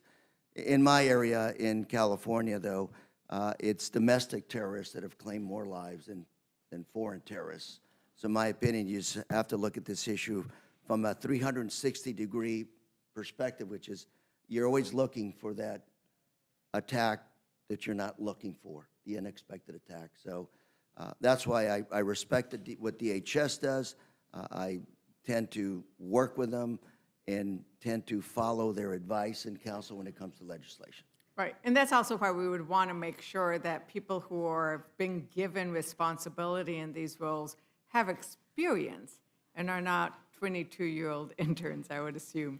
Thank you very much, Representative, and I yield back. Gentlelady yields back. Now recognize Mr. Jack, and we do have one more panel after this. Thank you very much, Mr. Chairman. First and foremost, I just want to enter into the record a statement of administration policy that was just released. And for my colleagues on the committee, it says, if H.R. 275 were presented to the President in its current form, his advisors would recommend that he sign it into law. So that is a direct endorsement from this administration of this critical legislation. And I just want to give Chairwoman Green, who leads the committee on which I serve, an opportunity to offer any closing comments before we wrap. Oh, thank you very much, Mr. Jack. Just to reiterate, there's no sensitive information provided according to this legislation. No one's name, no one's address, no one's phone number, no one's picture. So for our Democrat colleagues that are saying this would release sensitive information, that's an absolute lie. It would only have DHS release on their website once a month what country of origin the special interest alien was from and what part of the country they came in. That does not damage any law enforcement efforts, investigations. It just tells the American people what special interest aliens are coming in or what country they're coming from and where they came in the country and how many of them came in per month. And to Mr. Scott's point, this would force all administrations going forward to have to provide this information, as well as it would go back 4 years, because Democrats were not transparent under the Biden-Harris administration, not at all. And they're fighting releasing this information now. It's extremely important. There's over 2 million gotaways in our country. On top of the under Biden-Harris administration, there were at least 1.7 million special interest aliens from 26 countries encountered at our border. 1.7 million. That is a tremendous amount. All this legislation would do would force DHS once a month to post the information for the American people who pay all of our salaries, pay for this building, pay for DHS, and pay the great men and women that protect us in Border Patrol. And I thank you, Mr. Jack, and I yield back. And I'll just say, Mr. Chairman, before I yield, in the words of the Executive Office of the President, passing the bill is an important step in effectively evaluating the threats to our country and equipping Congress and the federal agencies with the right information to decisively act to protect the American people. With that, Mr. Chairman, I yield back. They already have the power to do that. Gentleman yields back, and appreciate his clarification from the administration that he was able to obtain. With that, we thank you both for being here and appreciate you being in front of the Rules Committee today. We do have another panel, and we're going to try to get it in before we do votes. For members of the committee, it is my understanding that the chairwoman does not plan to call on votes on the rule until after the voting sequence on the floor, just so everybody knows. So we'll be coming back. Yes, but that's the next panel, right? That would be the next panel. Just stay seated, but we got to well, I got him third, but we'll get you in. All right. So I appreciate it. We'll get the next panel up here. Thank you, Congresswoman. We have Representatives Moylan, Mass, and Correa. Am I saying that right? I see you in the gym all the time. Okay, you'll accept it. I apologize. There you go. Well, I know how that is when we get Mr. Mast up here as well. I'm Griffith, Griffin, Griffith, Griffiths, you know, I get them all kinds of different pronunciations. Yeah. All right. I do have us, this is an amendment panel. We're going to try to do it as quickly as we can so that we can get down to votes. And I have Mr. Moylan of Guam up first. Thank you, Mr. Chairman and Ranking Member and distinguished members of the committee. Thanks for the opportunity to testify in support of my 2 amendments that uphold our enduring commitment to our veterans, both those overseas and in the homeland. The first amendment, number 37, would extend authorization for the Department of Veterans Affairs Regional Office in the Republic of the Philippines through September 30th, 2026. This is the only VA regional office located outside the United States and supports over 20,000 American veterans. Under current law, this authority is set to expire at the end of this fiscal year. For the past 5 years, Congress has renewed the authorization on an annual basis, creating uncertainty for veterans, VA personnel, and long-term planning. This amendment offers a responsible 1-year extension to allow the VA to develop a plan for transitioning to the regional office from the Philippines to a permanent location on Guam. Our island is home to one of the highest per capita veteran population in the United States and serves as a vital hub for veterans across the Pacific. Despite this, Guam still lacks a full-service regional office. As a result, veterans must rely on remote support or travel over 3,800 miles to Honolulu for in-person assistance, an unacceptable burden that contributes to delays, limits access, and erodes trust in the system. Establishing a permanent VA presence on Guam is more than an issue of fairness. It's a strategic imperative. With the Department of Defense expanding its footprint in Indo-PACOM and thousands of active duty service members and their families now stationed on Guam, ensuring adequate VA infrastructure is vital to both readiness and retention. This is why my Second Amendment, number 41, urges VA Secretary to begin laying the groundwork for relocating the regional office from Manila and establishing a permanent VA presence on Guam. Our island serves as a key support hub for veterans throughout Asia and the Pacific Islands, and is well positioned to take on this expanded role. Together, these amendments will help ensure Guam has the resources needed to sustain and enhance this critical service. A regional office on Guam would improve the accuracy and timelessness of benefits claims, enhance trust and satisfaction among veterans and their families, and reaffirm our commitment to support all veterans regardless of where they live. For far too long, veterans in Guam and the Pacific have been an afterthought in our VA planning. These two amendments are modest but necessary steps to correct that oversight and ensure no veteran is left behind. Respectfully ask the committee for their support and look forward to answering any questions. Thank the gentleman. Now recognize Mr. Mast on his amendment.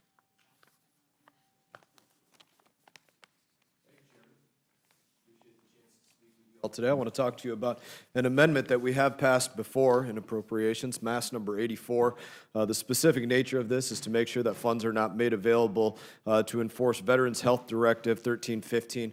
What that health directive essentially says is that you can't go out there as a veterans health provider and help a veteran with any information as it relates to cannabis. If their states have legal cannabis programs, you can't help them with the paperwork. You can't help advise them on dosages. You can't help them advise them on things that they may be considering as a part of their health. Now, I'm not a doctor. I wouldn't presume to tell people when they should consider cannabis for medical purposes.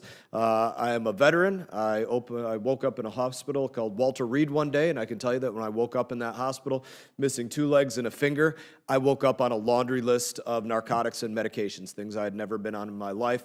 I had oxys, morphines, antidepressants, anti-inflammatories, heavy sleep sedatives, a Dilaudid drip, an epidural, and a host of other things going on, none of which I'd ever experienced before. When I became awake and cognizant, I immediately started to wean myself off of all of those things, and within about 6 months, I was off of those narcotics and drugs. What I can tell you about that is, even though I was able to get myself off of those in about 6 months, when I went from the lowest amount to nothing, the lowest amount of the last narcotic, which was oral morphine, to nothing, for probably 2 months, I went through the gambit of withdrawal symptoms, from my food and everything going through me to being up at all hours of the night to probably being the most irritable person beyond what I am right now. And it was nasty. It was painful. I couldn't imagine the effect that these narcotics have on some people that have been on them for years. But the point of this is to say there are alternatives out there. I wouldn't say when those alternatives are appropriate, but I know that it is appropriate if somebody is getting all of their medical health from the Department of Veterans Affairs, that they be able to have that discussion about what they may be considering for their health with that person that is providing their health care. If they can't trust that they can have at least that discussion with that perverse person providing their health care, then the VA is failing them, because one way or another, they're going to look into a path that they're considering. It would be much better if they look into that path under the directive of their doctor.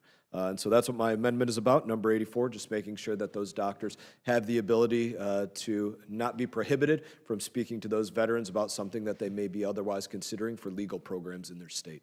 Thank you for your consideration, and I look forward to answering any questions. Thank you very much. Mr. Chairman, my amendment introduced by myself and Rep. Bergman would essentially direct the Department of Veterans Affairs to evaluate and make recommendations on changes that will be needed to be made to existing healthcare infrastructure so veterans can receive psychedelic-assisted therapies upon FDA approval. December of 2024, the VA announced $1.5 million in funding for clinical research of MDMA-assisted therapy. We're all encouraged by the promising results we've seen so far for treating veterans experiencing PTSD with psychedelics. A number of our colleagues here in Congress have received that treatment with excellent results. These are not traditional therapies. Several ways are different: long hour sessions, long sessions, multiple therapists, additional safety concerns, and special training needs to be considered for those providing this therapy.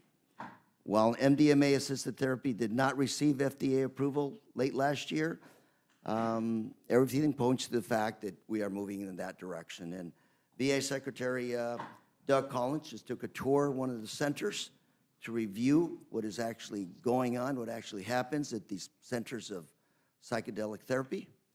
We're moving in the right direction. Just want to make sure that the VA is ready to administer this therapy when it is approved. Mr. Chairman. I thank the gentleman, thank all three of you for your testimony. Do we have any questions? Ms. Scanlon? No questions? Ms. Ledger-Fernandez?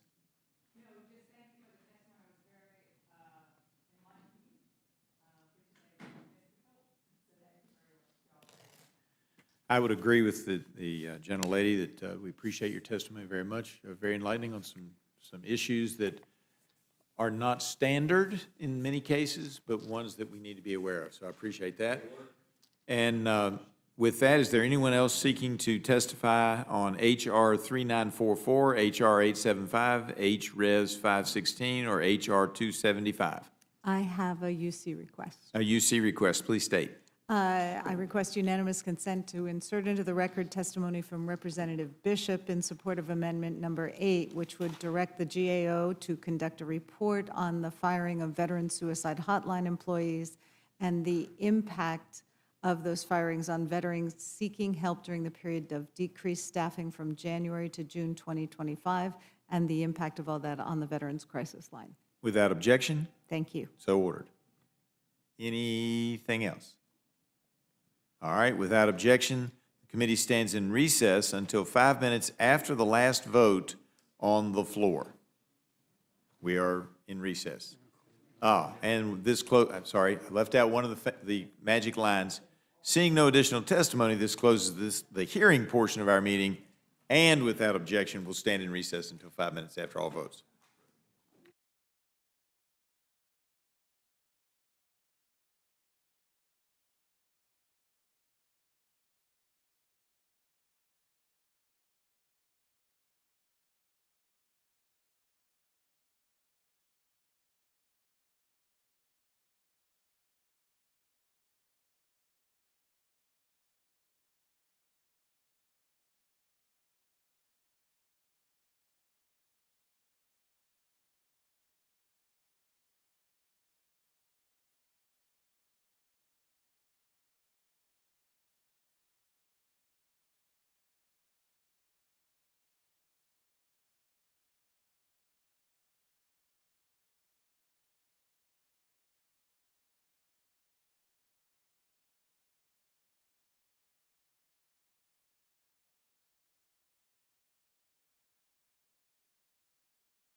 The chair will be in receipt of a motion from the gentleman from Georgia, Mr. Scott. Thank you, Madam Chair. Madam Chair, I move the committee grant H.R. 3944, the Military Construction, Veterans Affairs, and Related Agencies Appropriations Act 2026, a structured rule. The rule waives all points of order against consideration of the bill. The rule provides 1 hour of general debate equally divided and controlled by the chair and ranking minority member of the Committee on Appropriations or their respective designees. The rule provides that an amendment in the nature of a substitute consistent of the text of Rule Committee Print 119-5 shall be considered as adopted, and the bill as amended shall be considered as read. The rule waives all points of order against provisions in the bill as amended for failure to comply with Clause 2 of Rule 21. The rule makes in order only those amendments printed in the Rules Committee report, amendments en bloc described in Section 3, and pro forma amendments described in Section 4. Each amendment shall be considered only in the order printed in the report, may be offered only by a member designated in the report, shall be considered as read, shall be debatable for the time specified in the report, equally divided and controlled by the proponent and an opponent, shall not be subject to amendment except as provided by Section 4 of the rule, and shall not be subject to a demand for division of the question. The rule waives all points of order against the amendments printed in the Rules Committee report or amendment en bloc described in Section 3 of the rule. The rule provides that the chair of the Committee on Appropriations or his designee may offer amendments en bloc consisting of amendments printed in the Rules Committee report not earlier disposed of. Amendments en bloc shall be considered as read, shall be debatable for 20 minutes equally divided and controlled by the chair and ranking minority member of the Committee on Appropriations or their respective designees, shall not be subject to amendment except as provided by Section 4 of the rule, and shall not be subject to a demand for division of the question. The rule provides that the chair and ranking minority member of the Committee on Appropriations or their respective designees may offer up to 10 pro forma amendments each at any point for the purpose of debate. The rule provides for one motion to recommit. The rule further provides for consideration of H.R. 275, the Special Interest Alien Reporting Act of 2025 under a closed rule. The rule waives all points of order against consideration of the bill. The rule provides that the amendment in the nature of a substitute recommended by the Committee on Homeland Security now printed in the bill shall be considered as adopted, and the bill as amended shall be considered as read. The rule waives all points of order against provisions in the bill as amended. The rule provides 1 hour of general debate equally divided and controlled by the chair and ranking minority member of the Committee on Homeland Security or their respective designees. The rule provides for one motion to recommit. The rule further provides for consideration of H.R. 875, the Jeremy and Angel Seay and Sergeant Brandon Mendoza Protect Our Communities from DUIs Act of 2025 under a closed rule. The rule waives all points of order against consideration of the bill. The rule provides that the amendment in nature of substitute recommended by the Committee on the Judiciary now printed in the bill shall be considered as adopted, and the bill as amended shall be considered as read. The rule waives all points of order against provisions in the bill as amended. The rule provides 1 hour of general debate equally divided and controlled by the chair and ranking minority member of the Committee on the Judiciary or their respective designees. The rule provides for one motion to recommit. The rule further provides for consideration of HRS 516, condemning the violent June 2025 riots in Los Angeles, California, under a closed rule. The rule provides that upon adoption of this resolution, it shall be in order without intervention of any point of order to consider HRS 516.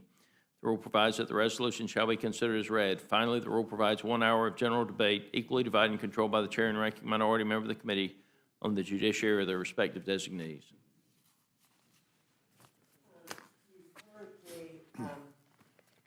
You've heard the motion from Mr. Scott. Is there any discussion or amendment to the rule? Madam Chair?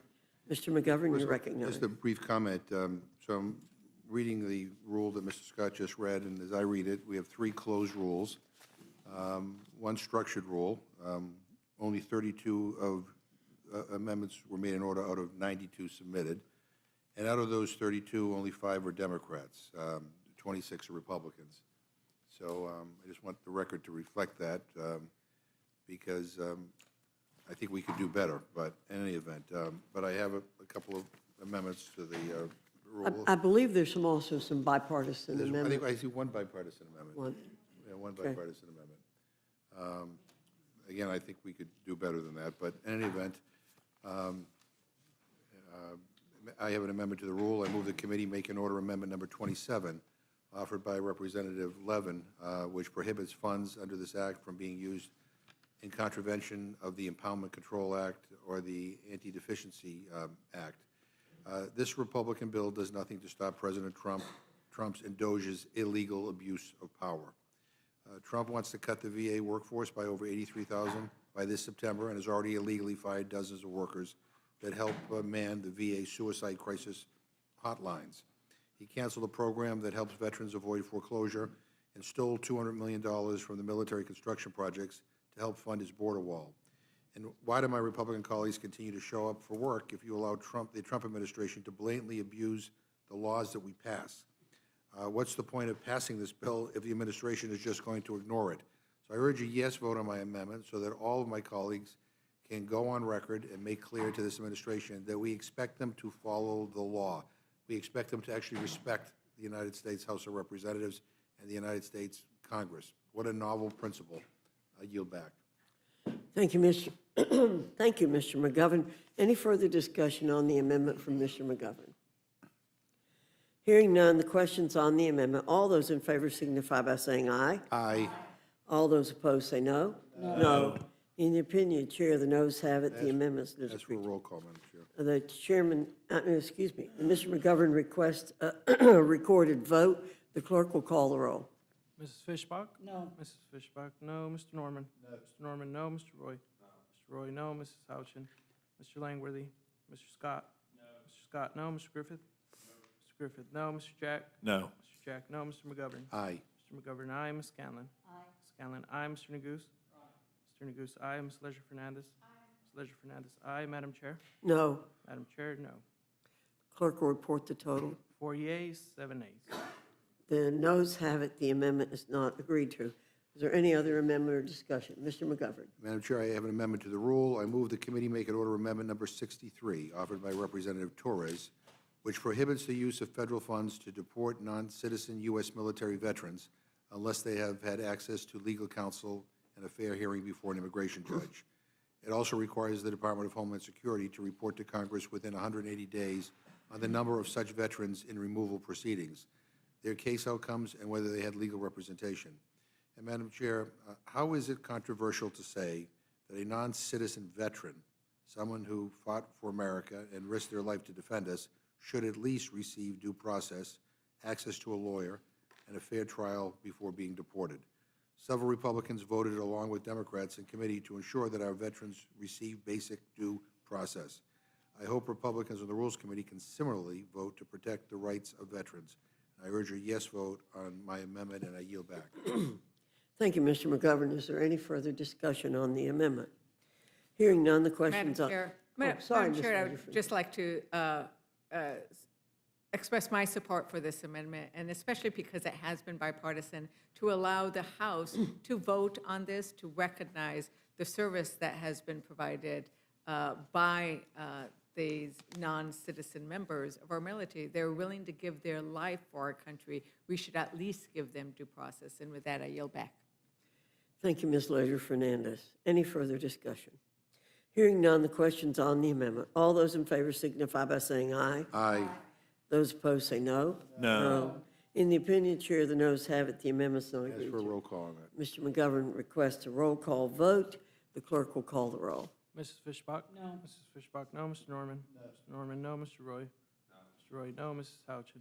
Mr. Langworthy? Mr. Scott? No. Mr. Scott, no. Mr. Griffith? No. Mr. Griffith, no. Mr. Jack? No. Mr. Jack, no. Mr. McGovern? Aye. Mr. McGovern, aye. Ms. Scanlon? Aye. Ms. Scanlon, aye. Mr. Neguse? Mr. Neguse, aye. Ms. Leisure Fernandez? Ms. Leisure Fernandez, aye. Madam Chair? No. Madam Chair, no. The clerk will report the total. 4 yeas, 7 nays. The noes have it. The amendment is not agreed to. Are there further amendments or discussion? Madam Ms. Chair. Leisure Fernandez. I move the committee make an order amendment number 17 to H.R. 3944, offered by Representative Frankel, which strikes Section 255, which prohibits federal funding for abortion.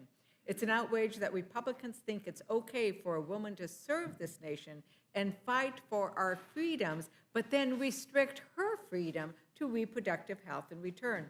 The Milcon VA bill is supposed to provide veterans with the dignity and care they deserve through the VA health system, whatever zip code they reside in. The VA should provide equal access to health care for veterans. This bill denies our women veterans, and we must recognize that women are increasingly stepping up and offering to serve our country. We can't just thank our veterans for their service. We need to provide them the care they deserve and that they have earned. With that, Madam Chair, I yield back and urge a yes vote on my amendment. Is there any further discussion on the amendment by Ms. Leisure Fernandez? Hearing none, the question's on the amendment. All those in favor signify by saying aye. Aye. Those opposed say no. No. No. In the opinion chair, the noes have it. The amendment is not agreed to. Recorded vote. Ms. Leisure Fernandez requests a roll call vote. The clerk will call the roll. Mrs. Fishbach? No. Mrs. Fishbach, no. Mr. Norman?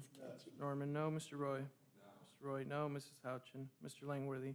Mr. Scott? No. Mr. Scott, no. Mr. Griffith? No. Mr. Griffith, no. Mr. Jack? No. Mr. Jack, no. Mr. McGovern? Aye. Mr. McGovern, aye. Ms. Scanlon? Aye. Ms. Scanlon, aye. Mr. Neguse? Aye. Mr. Neguse, aye. Ms. Leisure Fernandez? Aye. Ms. Leisure Fernandez, aye. Madam Chair? No. Madam Chair, no. Ms. Houchin is not, Mrs. Houchin is not recorded. No. Mrs. Houchin, no.